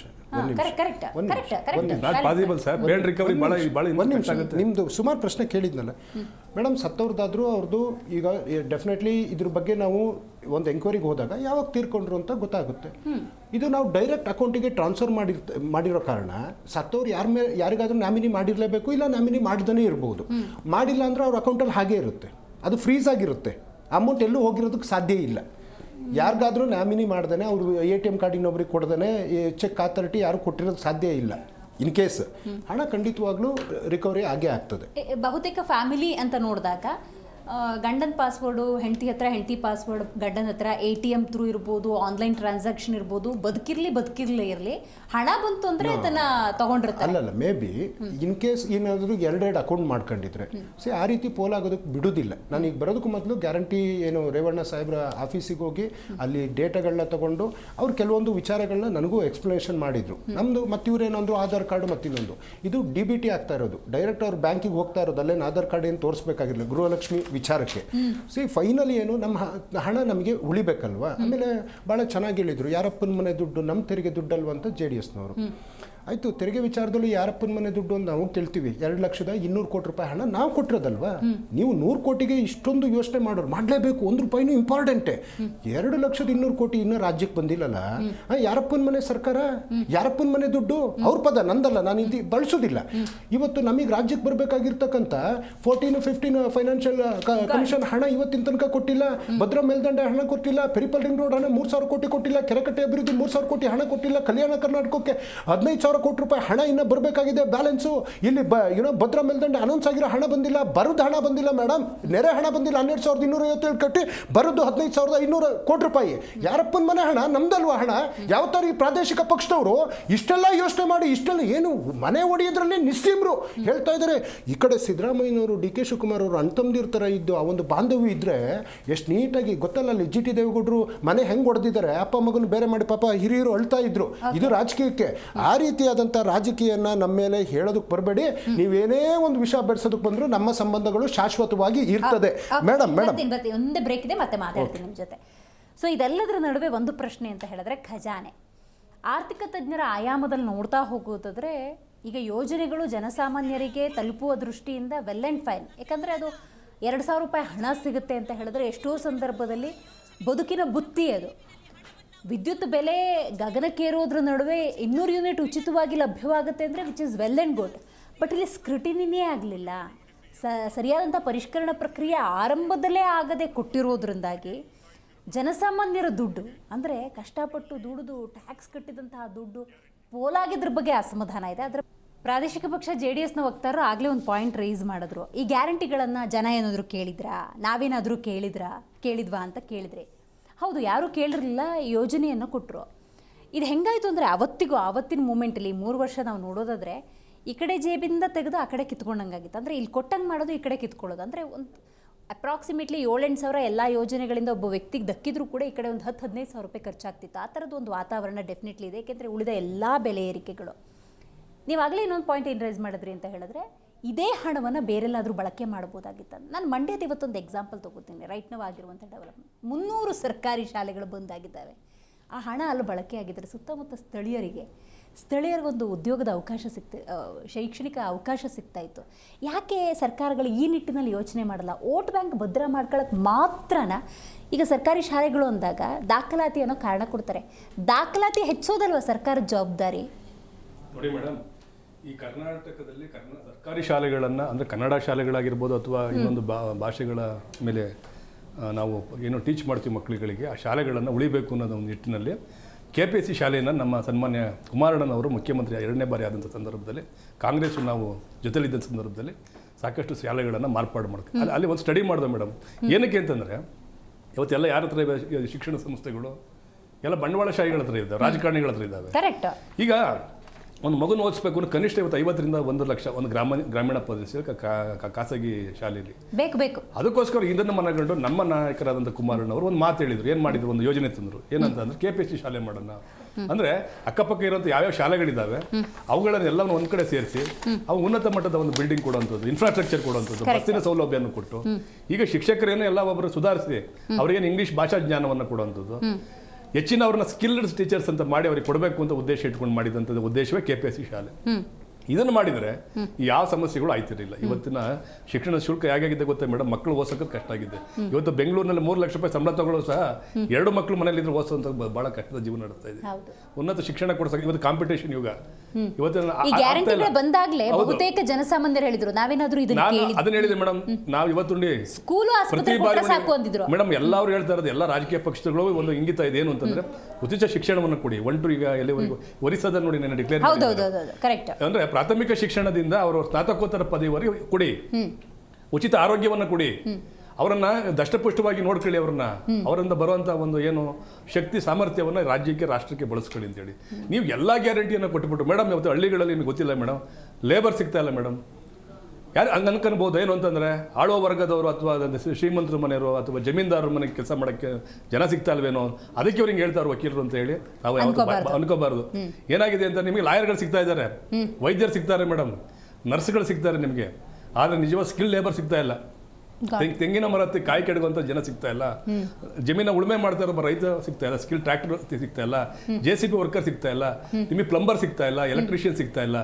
ಇವು ಬೇಡಿಕೆ ಇದೆ. ಅಂದ್ರೆ ಈಗ ಈ ಕಡೆ ಲೈಟು ಫ್ರೀ, 2,000 ರೂಪಾಯಿ ದುಡ್ಡು ಮೇಡಮ್, ಎಲ್ಲ ದುಡ್ಡು ತಗೋತಾರೆ, ಹೆಂಡತಿಯರ ಅಕೌಂಟ್ ದುಡ್ಡು ಹಾಕಿಸ್ಕೋತಾರೆ, ಅವರೆಲ್ಲ ಸುತ್ತಾಡಿ ದೇವಸ್ಥಾನಕ್ಕೆ ಹೋಗ್ತಾರೆ, ಹೋಗಿ ಎಲ್ಲ ಬಾರ್ ಮುಂದೆ ಎಣ್ಣದಂಗಡಿ ಮುಂದೆ ಕೂತಿದ್ದಾರೆ ಮೇಡಮ್. ಹಳ್ಳಿ ಬದುಕನ್ನ ತಾವೊಂದ್ಸಲ ಬರಬೇಕು, ಗ್ರಾಮೀಣ ಪ್ರದೇಶಗಳಲ್ಲಿ ನೋಡಬೇಕು. ನಾನು ಈಗ ಗ್ಯಾರಂಟಿ ವಿಚಾರದಲ್ಲಿ ನಾವು ಅಪೋಸ್ ಮಾಡ್ತಾರೆ, ಎಲ್ಲ ಎಲ್ಲ ಸರ್ಕಾರ ಕೊಡ್ತವೆ, ಎಲ್ಲ ಬೇರೆ ಬೇರೆ ರಾಜ್ಯನೂ ಕೊಟ್ಟು BJPನೂ ಕೊಡ್ತಾ ಇದೆ, ಬೇರೆ ಬೇರೆ ಕೊಡ್ತಾ ಇದೆ. ಅದು ನಾನು ಹೇಳೋದು ವೈಜ್ಞಾನಿಕವಾಗಿ ಕೊಡಲಿ ಮೇಡಮ್. ಜನರ ದುಡ್ಡು ಮೇಡಮ್ ಒಂದ್ಸಲ ಅದು ಕಳೆದೋಯ್ತು ಅಂತಂದ್ರೆ ಮತ್ತೆ ಕ್ರೋಢೀಕರಣ ಮಾಡಲಿಕ್ಕೆ ಹೌದಾ, ರಿಕವರಿ ಮಾಡಕ್ ಸಾಧ್ಯನೇ ಇಲ್ಲ ಮೇಡಮ್. ಒಂದು ಹೇಳ್ತೀನಿ, ಈಗ ನೀವು ಆಕ್ಸಿಡೆಂಟ್ ಕೇಸ್ನಲ್ಲಿ ಇನ್ಶೂರೆನ್ಸ್ ಇಲ್ಲ ಅಂತ ಹೇಳ್ಬಿಟ್ಟು ಅಥವಾ ಸಾರಿ ಡ್ರೈವಿಂಗ್ ಲೈಸೆನ್ಸ್ ಇಲ್ಲ ಅಂತ ಹೇಳಿ ನೀವು ಕೊಟ್ಬಿಡ್ತೀರಾ, ಅಥವಾ ಇಲ್ಲಿ ಇನ್ಶೂರೆನ್ಸ್ ಇರಕ್ಕೆಲ್ಲ ಗಾಡಿಗೆ ಆಕ್ಸಿಡೆಂಟ್ ಸತ್ತೋಗ್ಬಿಡ್ತಾನೆ ಯಾರೋ ಒಬ್ಬ ಮೃತಪಟ್ಟು, ಆಯ್ತು ಪೇಡ್ ರಿಕವರಿ ಮಾಡಿ ಅಂತಾರೆ. ಹೌದು, ಅಂದ್ರೆ ಇನ್ಶೂರೆನ್ಸ್ ಕಂಪ್ನಿಗೆ Correct. ನೀವು ಕೊಟ್ಬಿಟ್ಟು ರಿಕವರಿ ಮಾಡಿ ಅಂತ. ಮೇಡಮ್ ಅವನಿಗೆ ಅವನ ಹತ್ರ ಆಸ್ತಿನೂ ಇರೋದಿಲ್ಲ, ಮೂವಬಲ್ಸ್ ಇರಕ್ಕಲ್ಲ, ಇಮ್ಮೂವಬಲ್ಸ್ ಸ್ಥಿರ ಮತ್ತು ಚರಾಸ್ತಿ ಇರಕ್ಕಲ್ಲ, ಅವು ಯು ವಿಲ್ ರಿಕವರ್. Correct. ಇವತ್ತು ಇದು ಬೇರೆ ಇದರಲ್ಲಾರ ಕಾನೂನು ಕ್ರಮ ಜರುಗಿಸಬಹುದು. ಇವತ್ತು ತಗೊಂಡಿರೋಂಥದ್ದು ಏನು ಅಂತಂದ್ರೆ ಜನರ ಭಾವನೆಗಳು ಇವಾಗ ಶುರುವಾಗಿದೆ. ಏನಂತ ಸಿದ್ದರಾಮಯ್ಯನವರು ಬಲಗೈಲಿ ಕೊಟ್ರಪ್ಪ, ಡಿ.ಕೆ. ಶಿವಕುಮಾರ್ ಎಡಗೈ ಕಿತ್ಕೊಂಡ್ಬಿಟ್ರು ಕಣಪ್ಪ ಅನ್ನೋ ಭಾವನೆ ಹಳ್ಳಿಗಳು ಅಲ್ಲಿ ಹರಿದಾಡ್ತು. ಡಿಸ್ಕಷನ್ ನಡೀತಾ ಇತ್ತು ಅಲ್ಲಲ್ಲಿ. ಹಂಗಾರೆ ಇನ್ನೊಂದು ಪ್ರಶ್ನೆ, ದ ಡಿಪೆಂಡೆನ್ಸಿ ಆಫ್ 2,000 ರೂಪಾಯಿ ಬಂದ್ಬಿಟ್ಟಿದೆ. ಹೌದು, ಜನರ ಮನಸ್ಸಲ್ಲಿ ಹೆಂಗೆ ಅಂದ್ರೆ ನೆಕ್ಸ್ಟ್ ಟೈಮ್ ವೋಟ್ ಹಾಕ್ಬೇಕು ಅಂದ್ರೆ ಈ ಸಲ 2,000, ನೆಕ್ಸ್ಟ್ ಟೈಮ್ 4,000 ಅಂತ ಯಾರು ಅನೌನ್ಸ್ ಮಾಡ್ತಾರೋ ಅವ್ರಿಗೆ ಅನ್ನೋ ಮಟ್ಟಿಗೆ ಫಿಕ್ಸ್ ಆಗಿದೆ. ಬಂದು ಜೊತೆಗೆ ಯೋಚನೆ ಮಾಡ್ತಾರೆ ಮೇಡಮ್, ಕಾಂಗ್ರೆಸ್ ಪಕ್ಷಕ್ಕೆ ಹಿಂಗೆಲ್ಲ ವೋಟ್ ಮಾಡಿದ್ವು ನಾವು, ಸಿದ್ದರಾಮಯ್ಯನವ್ರು ಕೊಟ್ಟರು, ಡಿ.ಕೆ. ಶಿವಕುಮಾರ್ ಅನ್ನು ವೈಜ್ಞಾನಿಕವಾಗಿ ಇದನ್ನ, ಯಾಕೆಂದ್ರೆ ಈಗ ಸರ್ಕಾರ ಮುನ್ನಡೆಸಬೇಕಲ್ಲ 2 ವರ್ಷ, ಈಗ ಸಿದ್ದರಾಮಯ್ಯನವರೆಲ್ಲ ಖಾಲಿ ಮಾಡ್ಬಿಟ್ಟು ಹೊರಟೋಗಿದ್ದಾರೆ. ಅವರ ಜನಪ್ರಿಯತೆಗೋಸ್ಕರವಾಗಿ ಅಥವಾ ಕಾಂಗ್ರೆಸ್ ಪಕ್ಷವನ್ನು ಅಧಿಕಾರಕ್ಕೆ ತರಕ್ಕೋಸ್ಕರವಾಗಿ ಅವ್ರು ಯಾರು ಹೇಳಿದ ಮಾತನ್ನ ಕೇಳಿ ಶಕ್ತಿ ಮೀರಿ ಹೊರಟೋಗ್ಬಿಡ್ತು. ಈಗ ಸಾಲನೂ ಮಾಡಲಿಲ್ಲ, ಅವ್ರಿಗೇನಾಗಬೇಕಾಯ್ತು, ನಮ್ಮ ಪಕ್ಷ ಅಧಿಕಾರಕ್ಕೆ ಬರಬೇಕಾಯ್ತು, ನನ್ನ ನೇತೃತ್ವದ ಸರ್ಕಾರ ಮುನ್ನಡಿಬೇಕಾಯ್ತು. ಅವರು ಸಮಾಜವಾದಿ ಸಿದ್ದರಾಮಯ್ಯನವರು. ಸನ್ಮಾನ್ಯ ಡಿ.ಕೆ. ಶಿವಕುಮಾರ್ ಯಾರು ಪಕ್ಕಾ ಬಿಸಿನೆಸ್ ಮ್ಯಾನ್, ಅವ್ರಿಗೆ ಗೊತ್ತವರು ಎಲ್ಲ ಅಮೌಂಟ್ ಹಾಕ್ಬೇಕು, ಎಲ್ಲಿಂದ ಲಾಭ ಬರ್ತದೆ, ಎಲ್ಲ ಈ ಸರ್ಕಾರ ನಿಂಗೆ ಆದಾಗ ಅವು ದೇ ವಿಲ್ ಲೀಡ್ ಗವರ್ಮೆಂಟ್. ಅಂದ್ರೆ ₹1 ವೇಸ್ಟ್ ಹೌದು, ಇದನ್ನ ಅವರು ಕೇಳ್ತಾ ಇರೋದ್ರಲ್ಲಿ ಅದು ವಿರೋಧ ಪಕ್ಷದವ್ರಿಗೆ ಅನಿಸ್ಬೋದು, ಆದ್ರೆ ಇಲ್ಲ ಕಷ್ಟ ಅನ್ನೋ ಗೊತ್ತಾಗುತ್ತೆ. ಸರ್ಕಾರ ನಡೆಸೋದು ಹೆಂಗೆ, ಎಲ್ಲಿಂದ ಹಣ ತರುವಂಥದ್ದು. ಈಗ ಅದೇ ಹಣ ಇನ್ನೊಂದು ಬಳಸ್ಬೋದು. ನಾನು ಹೇಳ್ತಾ ಇರೋದು ಮೇಡಮ್, 52,000 ಕೋಟಿ ಪ್ರತಿ ವರ್ಷ ಅವರು ಗ್ಯಾರಂಟಿ ಬಳಸೋದನ್ನ ದೊಡ್ಡ ದೊಡ್ಡ ಯೋಜನೆಗೆ, ಆಸ್ಪತ್ರೆಗಳಿಗೆ, ಕಾಲೇಜುಗಳಿಗೆ, ಅಥವಾ ಇನ್ಯಾವುದು ಈಗ ಹೇಳಿದ್ರೆ ಯುವನಿಧಿ ಕೊಡ್ತಾ ಇದ್ರಲ್ಲ, ಈ ಸ್ಕಿಲ್ಡ್ ವರ್ಕರ್ಸನ್ನು ಅಂದ್ರೆ ಸ್ಕಿಲ್ ಸ್ಟೂಡೆಂಟ್ಸನ್ನು ಮಾಡೋದಕ್ಕೋ ಅವ್ರಿಗೆ ತರಬೇತಿ ಕೊಡೋಕ್ಕೆ ಮಾಡಿದರೆ ಎಷ್ಟು ನಿರುದ್ಯೋಗ ಸಮಸ್ಯೆ ಕಡಿಮೆ ಆಗ್ತಿತ್ತು ಅಂತ ನನ್ನ ಅಭಿಪ್ರಾಯ. ರೈಟ್. ಖಜಾನೆ ಖಾಲಿ ಆಗಿದೆಯಾ ದರ್ಶನ್ ಅವರೇ? ಇವತ್ತು 2 ಜಿಲ್ಲೆ ಬಾಕಿ ಇದೆ. ಇನ್ನೆಲ್ಲ ಕಡೆ ಮೆಡಿಕಲ್ ಕಾಲೇಜ್ಗಳನ್ನ ಶುರು ಮಾಡಿದ್ದೀವಿ. KSRTCಲಿ 5,800 ಬಸ್ಗಳನ್ನ ಖರೀದಿ ಮಾಡಿದ್ದೀವಿ. ಬೆಳಗಾವಿಲಿ ಪಶು ವಿಶ್ವವಿದ್ಯಾಲಯ ಉದ್ಘಾಟನೆ ಮಾಡಿದ್ದೀವಿ. ತುಮಕೂರಲ್ಲಿ ವಿಶ್ವವಿದ್ಯಾನಿಲಯವನ್ನ ಉದ್ಘಾಟನೆ ಮಾಡಿದ್ದೀವಿ.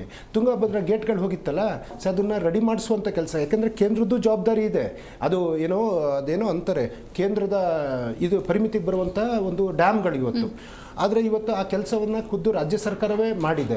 ಇವತ್ತು ಏನು ಕೇಂದ್ರ ಸರ್ಕಾರ ಕಲ್ಯಾಣ ಕರ್ನಾಟಕಕ್ಕೆಲ್ಲ ಹಣ ಬಂದ್ ಮಾಡಿದ್ರು ಸಮೇತ ಕಲ್ಯಾಣ ಕರ್ನಾಟಕಕ್ಕೆ 13,600 ಕೋಟಿ ರೂಪಾಯಿ ಹಣವನ್ನು ಕೊಟ್ಟಿದ್ದೀವಿ. ಕಿತ್ತೂರು ಕರ್ನಾಟಕಕ್ಕೆ 3,650 ಕೋಟಿ ರೂಪಾಯಿ ಹಣವನ್ನು ಎತ್ತಿಟ್ಟಿದ್ದೀವಿ. ಹೀಗೆ ನಮ್ಮ ಯೋಜನೆಗಳು, ಕಾಮಗಾರಿಗಳು, ನೀರಾವರಿ, ಬೆಂಗಳೂರಿಗೆ 5ನೇ ಹಂತದ ಕುಡಿಯೋ ನೀರು 50 ಲಕ್ಷ ಕುಟುಂಬಕ್ಕೆ ಹರಿಸುವಂಥ ಕೆಲಸವನ್ನು ಮಾಡಿದ್ದೀವಿ.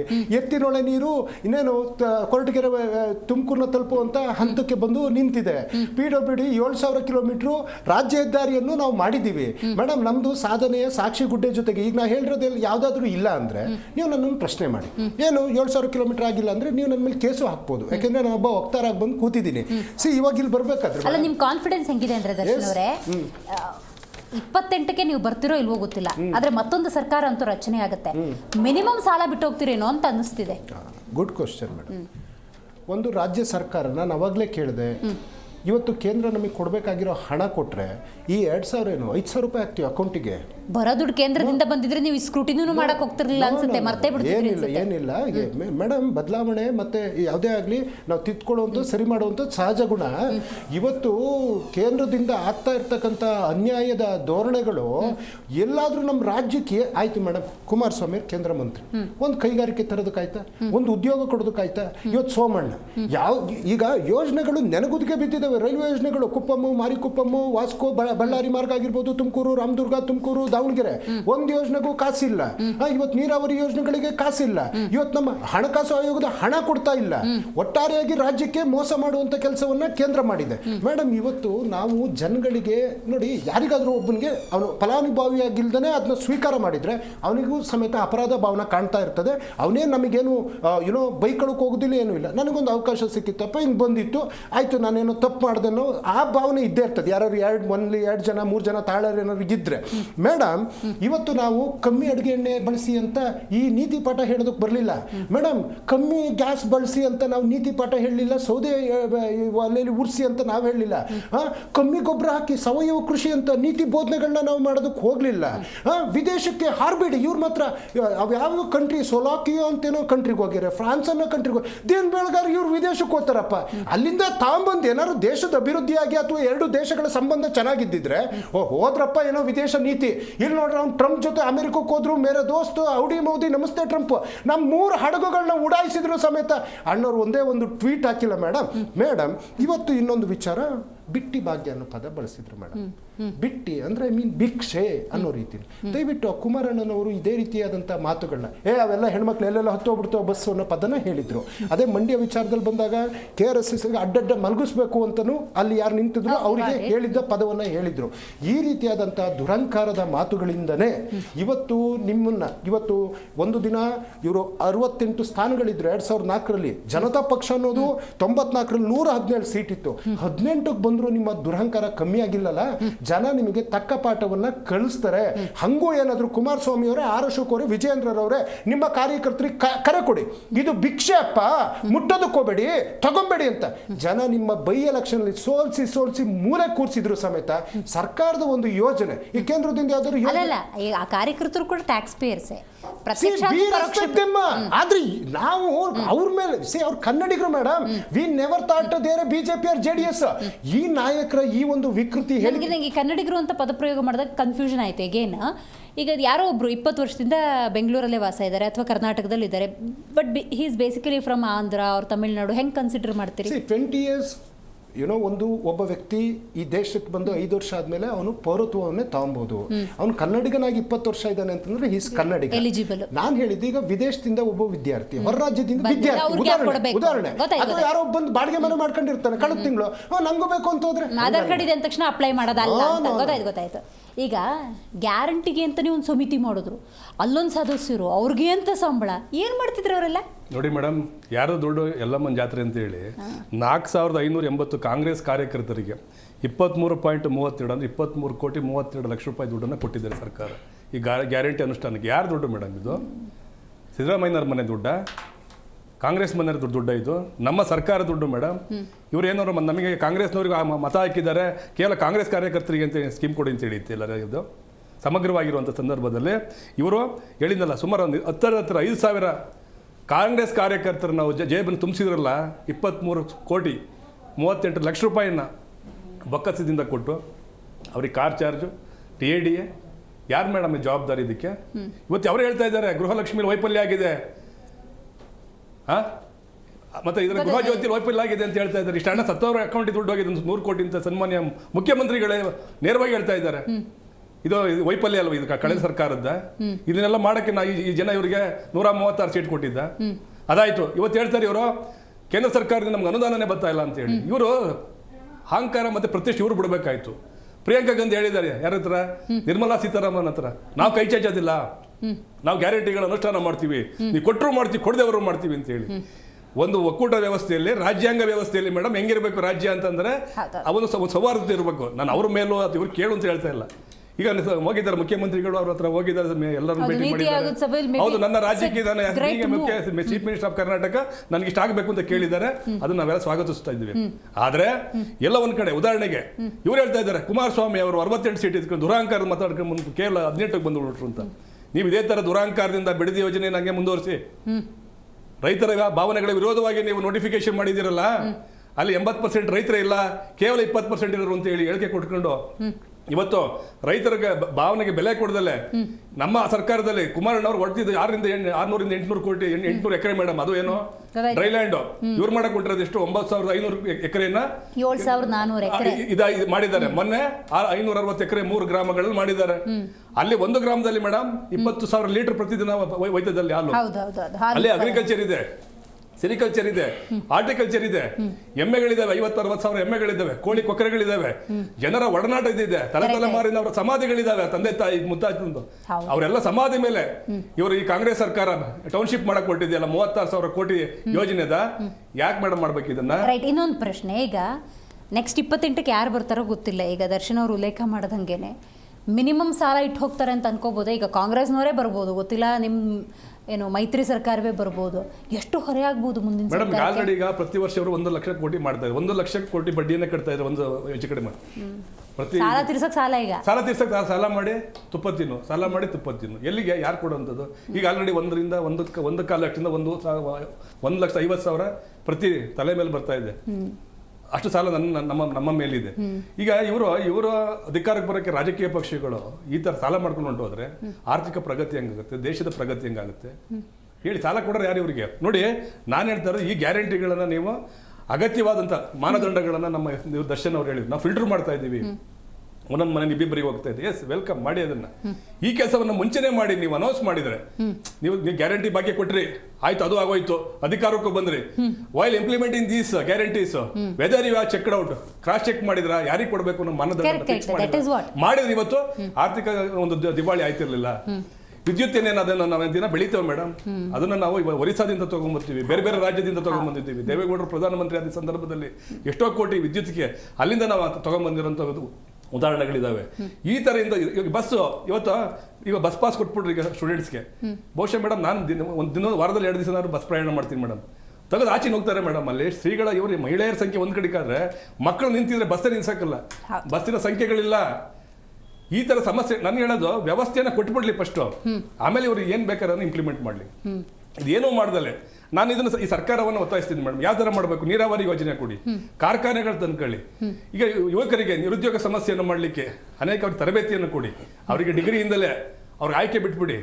ನೋಡಪ್ಪ, ನೀನು ಈ ಕೆಲಸ ಮಾಡಬೇಕು ಅಂತೇಳಿ ಅವರಿಗೆ ಈಗ ಏನು ಕೊಡ್ತಾ ಇದ್ದಾರೆ, 3,000ನ ಇನ್ನೂ ಸ್ವಲ್ಪ ಜಾಸ್ತಿ ಸ್ಟೈಫಂಡ್ ಕೊಟ್ಟು ಅವ್ರನ್ನ ತರಬೇತಿ ಸ್ಕಿಲ್ಡ್ ವರ್ಕರ್ಸ್ ಅನ್ನ ಬೇಡ ಮೇಡಮ್. ಅದು ದೇಶವನ್ನು ಅಭಿವೃದ್ಧಿನೂ ಮಾಡುತ್ತೆ, ಜೊತೆಗೆ ಸಾಮರ್ಥ್ಯವನ್ನು ಕಟ್ಟಿದಂಗಾಗುತ್ತೆ, ಜೊತೆಗೆ ಆರೋಗ್ಯ ಕೊಡಿ. ಈಗ 25 ಲಕ್ಷ ಅಲ್ಲ 50 ಲಕ್ಷ ನೀವು ಇನ್ಶೂರೆನ್ಸ್ ಕೊಡಿ ಮೇಡಮ್. ಆದ್ರೆ ಆರೋಗ್ಯ ಇಲ್ದಲ್ಲ ಮನುಷ್ಯ ಅವನು ಏನು ಸಾಧನೆ ಮಾಡೋಕ್ಕಾಗಲ್ಲ. ಅದಾದ್ಮೇಲೆ ಶಿಕ್ಷಣ ಕೊಡಿ, ಉಚಿತ ಶಿಕ್ಷಣ ಕೊಡಿ, ಅವನಿಗೆ ನಿಬಂಧನೆ ಹಾಕಿ. ನೀವು ಮೆಡಿಕಲ್ ಕಾಲೇಜ್ ಮಾಡ್ತೀವಿ ಅಂತ ಹೇಳಿದ್ರೆ ದರ್ಶನ್ ಹೌದು ಮೇಡಮ್, ಇವೆಲ್ಲ ಯೋಜನೆಗಳಿದಾವೆ. ಪಂಚರತ್ನ ಯೋಜನೆ ಮಾಡಿದಂತ ಕುಮಾರಣ್ಣ ಈ ಯೋಜನೆ ಮೇಡಮ್, ಉಚಿತ ಶಿಕ್ಷಣ ಕೊಡ್ತೀವಿ, 1 to ಏನೋ ಸ್ನಾತಕೋತ್ತರ ಓದುವಂಥವ್ರಿಗೆ ಸ್ಕಾಲರ್ಶಿಪ್ ಕೊಡುವಂಥದ್ದು ಎಲ್ಲ ಇದೆ ಬಿಡಿ, ಹಾಸ್ಟೆಲ್ ಕೊಡುವಂಥದ್ದು ಹೆಚ್ಚುವರಿ. ಮುಚ್ಚಿರೋ ಶಾಲೆ ಓಪನ್ ಆಗ್ತಾವ ನೀವು ಬಂದ್ರೆ ಅಲ್ಲ ಮೇಡಮ್, ಅದು ಹೇಳಿದ್ನಲ್ಲ, ಇಡೀ ಒಂದು ಹೋಬಳಿಗೆ ಒಂದೊಂದು ಪಂಚಾಯತಿ ಹೆಡ್ ಕ್ವಾರ್ಟರ್ಸ್ ಒಂದು ಇಂಗ್ಲಿಷ್ ಮಾಧ್ಯಮ ಶಾಲೆ, ಕನ್ನಡ ಸಬ್ಜೆಕ್ಟ್ ಜೊತೆ ಇಟ್ಕೊಂಡು ಸ್ಕಿಲ್ಡ್ ಟೀಚರ್ಸ್ ಹತ್ರ ಕೊಡುವಂಥದ್ದು, ಬಸ್ಸಿನ ವ್ಯವಸ್ಥೆ ಮಾಡಬೇಕು. ಅದೇ ಮಾದರಿ KPSC ಮಾದರಿ ಶಿಕ್ಷಣ ಏನೋ ತಂದಿದ್ರೆ ಅದು ಆ ಒಂದು ಕೀರ್ತಿ ಕುಮಾರಣ್ಣ ಅನ್ಸಲ್ತದೆ. ಮತ್ತೆ ಹೈಸ್ಕೂಲ್, ಹೆಚ್ಚಿನ ಹೈಸ್ಕೂಲ್ ಮತ್ತೆ ಕಾಲೇಜುಗಳನ್ನು ನಮ್ಮ ಮಂಜೂರು ಮಾಡಿದ್ದು ಆವತ್ತಿನ ಕುಮಾರಣ್ಣ ಅವರು ಫಸ್ಟ್ ಮುಖ್ಯಮಂತ್ರಿ ಆದಂಥ ಸಂದರ್ಭದಲ್ಲಿ. ನಾನು ಇವತ್ತ ಮುಖ್ಯಮಂತ್ರಿಗಳು ಒತ್ತಾಯ ಮಾಡ್ತಾ ಇದ್ದೀವಿ, ದಯಮಾಡಿ ನೀವು ಯಾವುದಕ್ಕೆ ವಿನಿಯೋಗ ಮಾಡಬೇಕು ಅದಕ್ಕೆ ನೀವು ವಿನಿಯೋಗ ಮಾಡಿಸಿ ಈ ರಾಜ್ಯದ ಸಂಪತ್ತನ್ನ.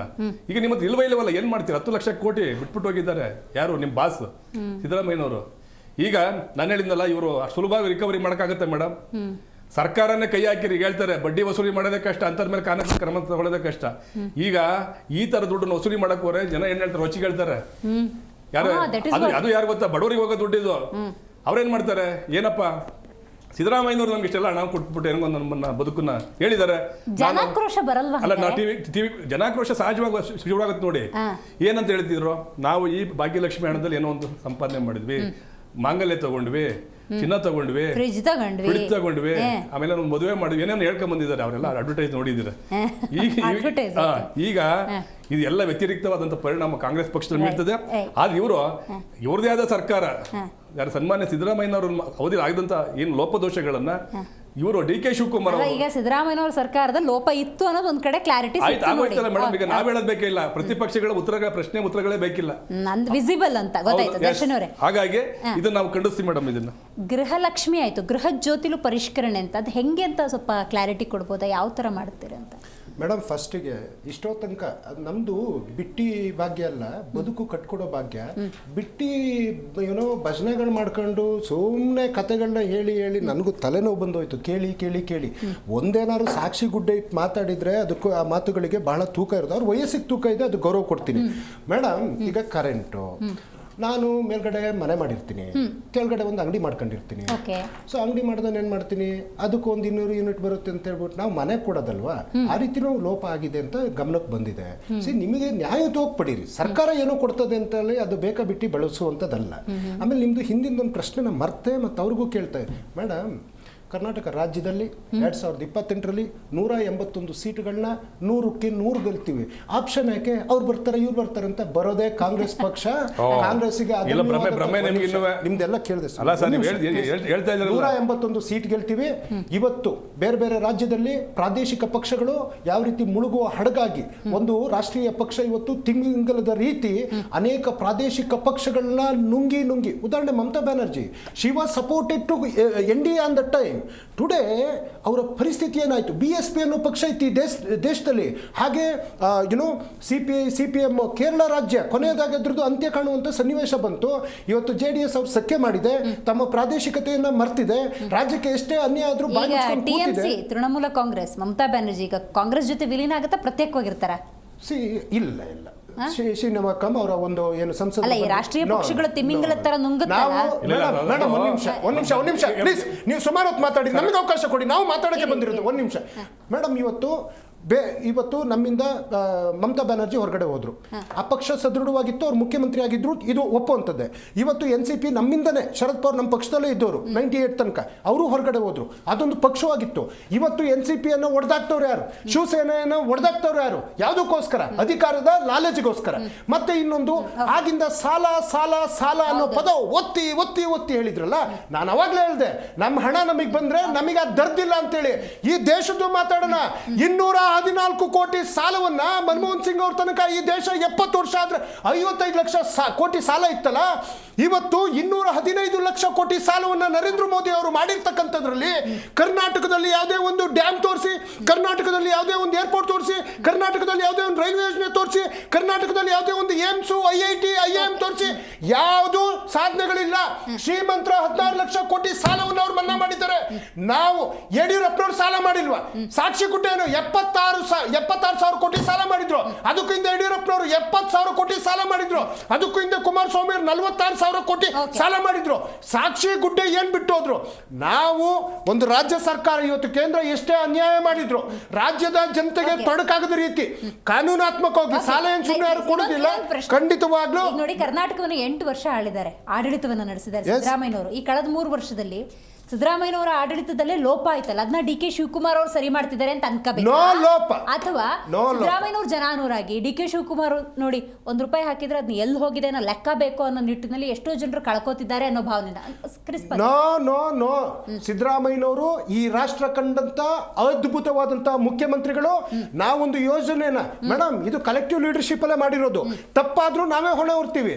ಅದು ಸರಿ ಮಾಡಿದಾಗ ಬಹಳ ಹೆಮ್ಮೆಯಿಂದ ತಲೆ ಎತ್ತುಬಿಟ್ಟು ಖಂಡಿತ 100ಕ್ಕೆ 100.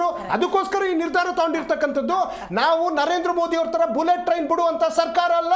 ನಾವು ಬಸವಣ್ಣನ ನಾಡದವರು ನುಡಿದಂತೆ ನಡೆಯುವಂತ ಸರ್ಕಾರ. ನುಡಿದಂತೆ ನಡೆದಿದ್ರೆ ಈಗ ಇವರು DK ಶಿವಕುಮಾರ್ ಹಾಕಿ ಎಲ್ಲಾನು ಪರಿಷ್ಕರಣೆ ಮಾಡ್ತಾ ಇದ್ದಾರೆ. ಆಗಿರೋಂಥ ಏನು ವ್ಯತ್ಯಾಸಗಳನ್ನ ಸರಿಪಡಿಸಬೇಕು ಅಂತ ಹೊರಟಿದ್ದಾರೆ. ಈಗ ಆ ದುಡ್ಡನ್ನ ಸಾಮಾನ್ಯ ಜನರ ಜವಾಬ್ದಾರಿ it is highly impossible. Recovery ಆಗಕ್ಕೆ ಸಾಧ್ಯನೇ ಇಲ್ಲ ಮೇಡಮ್. ಯಾರೋ ಒಂದು ಕಂಪನಿ ಕೊಟ್ಟಿದ್ರೆ ಅಥವಾ ಸಾಲ ಕೊಟ್ಟರೆ ಆಗ್ಬೋದು, ಕೊಟ್ಟರದೇ ಇದು ಫ್ರೀ. ಅದೇ ಹೆಂಗೆ ಅವು ದೇ ವಿಲ್ ರಿಕವರ್, ಇದು ಸಾಧ್ಯನೇ ಇಲ್ಲ. ಒಂದು ಪ್ರಾದೇಶಿಕ ಪಕ್ಷಗಳನ್ನೆಲ್ಲ ಅಪೋಷಣ ತಗೊಂಡ್ಬಿಟ್ರು, ಹಾಗೆ ಹೀಗೆ ಅಂತಾರಲ್ಲ. ಇಲ್ಲಿ ಪ್ರಾದೇಶಿಕ ಪಕ್ಷಗಳಿಂದ ಇವ್ರಿಗೆ ಜೀವ ಸಿಕ್ಕಿದೆ. ಕರ್ನಾಟಕದಲ್ಲಿ JDS ಪಕ್ಷದಿಂದ ಇವ್ರಿಗೆ ನಮಗೇನು ಸಹಾಯ ಆಗಿಲ್ಲ. ಮುಖ್ಯಮಂತ್ರಿ ಮಾಡಿದ್ರೆ ಅವ್ರಿಗೆ ಆಗಂತ ಯಾರು ಯೋಗ್ಯತೆ ಇರಲಿಲ್ಲ, ನಮಗೆ ಮಾಡಿದ್ರು. ಜಾತ್ಯತೀತ ತತ್ವ ಮಾಡಬೇಕು ಒಂದು ಇರಿ ಸರ್ ಹೇಳ್ತೀನಿ. ಆಮೇಲೆ ನೀವು TMC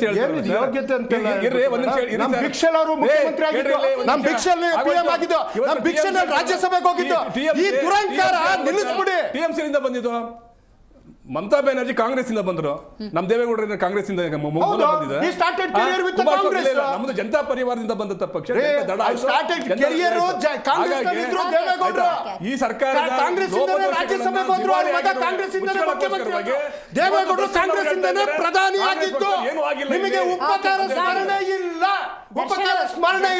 ಉಮೇಶ್ ಅವರು ಕಾರ್ಯಕ್ರಮದಲ್ಲಿ ಭಾಗಿಯಾಗಿದ್ದಕ್ಕಾಗಿ ಧನ್ಯವಾದಗಳು. ಕಡೆ ಪಕ್ಷ 3 ವರ್ಷ ಆದಮೇಲಾದರೂ ಪರಿಷ್ಕರಣಾ ಪ್ರಕ್ರಿಯೆ ನಡೀತಾ ಇದೆಯಲ್ಲ, ಆಗಿರುವಂಥ ಲೋಪಗಳನ್ನು ಸರಿಪಡಿಸುವಂಥ ಜ್ಞಾನೋದಯ ಕಾಂಗ್ರೆಸ್ಗಾಗಿದೆಯಲ್ಲ, ಅದನ್ನು ವೆಲ್ಕಮ್ ಮಾಡೋಣ. ಆದರೆ ಈ 3 ವರ್ಷ ಆಗಿರುವಂತಹ ಪೋಲ್ ಇದೆಯಲ್ಲ, ಅದನ್ನು ತಡೆಯೋದು ಹೇಗೆ? ಅದನ್ನು ರಿಕವರಿ ಮಾಡೋದು ಹೇಗೆ, ಅದು ಪ್ರಶ್ನೆಯಾಗೆ ಉಳ್ಕೊಂಡಿದೆ. ಅದಕ್ಕೆ ಹೇಳಿದ್ದು ಯಾವುದಾದ್ರೂ ಯೋಚನೆಗಳನ್ನು ಕೇವಲ ಅಧಿಕಾರಿಗಳ ಮಾತನ್ನು ಅಥವಾ ನಿಮ್ಮ ವಿವೇಚನೆಯಲ್ಲಿ ಮಾಡೋದಲ್ಲ, ಎಕ್ಸ್ಪರ್ಟ್ಸ್ ಅಂತ ಇರ್ತಾರೆ, ಆರ್ಥಿಕ ತಜ್ಞರು ಇರ್ತಾರೆ. ನೀವು ಮಾಡಿಲ್ಲ ಅಂತ ಹೇಳಲ್ಲ, ಇನ್ನೂ ದೊಡ್ಡ ಮಟ್ಟದಲ್ಲಿ ಮಾಡಿದರೆ. ಯಾಕಂದರೆ ನೀವು ಅವತ್ತು ಗ್ಯಾರಂಟಿ ಯೋಜನೆ ಅಂದಾಗ ಕರ್ನಾಟಕದ ಬಹುತೇಕ ಆರ್ಥಿಕ ತಜ್ಞರು know it is not so possible, ಅರ್ಥ ಮಾಡ್ಕೊಳ್ಳಿ, ವರ್ಷಕ್ಕೊಂದು ಯೋಜನೆ ಇಟ್ಕೊಳ್ಳಿ, ಡೈರೆಕ್ಟಾಗಿ ಅಕೌಂಟಿಗೆ ಹಣ ಟ್ರಾನ್ಸ್ಫರ್ ಮಾಡೋದಲ್ಲ, ಈ ರೀತಿ ಹಲವಾರು ಸಜೆಷನ್ಸ್ನ ಕೊಟ್ಟಿದ್ರು. ಅಕ್ಸೆಪ್ಟ್ ಮಾಡಲಿಲ್ಲ. ಇವತ್ತು ನೋಡಿ, ನೀವೇ ಅಲ್ಲಿ ಸ್ಕ್ರಿಟಿನಿ ಮಾಡೋಕ್ಕೆ ಹೊರಟಿದ್ದೀರಿ, ಪರಿಷ್ಕರಣೆ ಮಾಡೋದಕ್ಕೆ ಹೊರಟಿದ್ದೀರಿ ಅಂದರೆ ಖಜಾನೆ ಭದ್ರ ಆಗಬೇಕು ಅಂತ ನಿಮ್ಗೆ ಈಗ ರಿಯಲೈಸೇಷನ್ ಆಗಿದೆ. ಆ ನಿಟ್ಟಿನಲ್ಲಿ ಇನ್ನೊಂದು ಮನವಿಯನ್ನು ನಾನು ಮಾಡಲೇಬೇಕು. ಜನಸಾಮಾನ್ಯರು ಅನಗತ್ಯವಾಗಿ ನೀವು ಅರ್ಹರಲ್ದಿದ್ರೂ ಕೂಡ ಹಣ ತಗೋತಿದ್ರೆ ಬಿಟ್ಬಿಡಿ, ಅದು ನಮ್ಮ ರಾಜ್ಯಕ್ಕಾಗುವಂಥ ನಷ್ಟ ಅಂತ ಹೇಳ್ತೇವೆ. ಇವತ್ತಿನ ಕಾರ್ಯಕ್ರಮ ಮುಗಿಸೋಣ. ನೋಡ್ತಾ ಇರಿ ಜೀ ಕನ್ನಡ ನ್ಯೂಸ್, ಸತ್ಯವೇ ಸುದ್ದಿಯ ಜೀವಾಳ.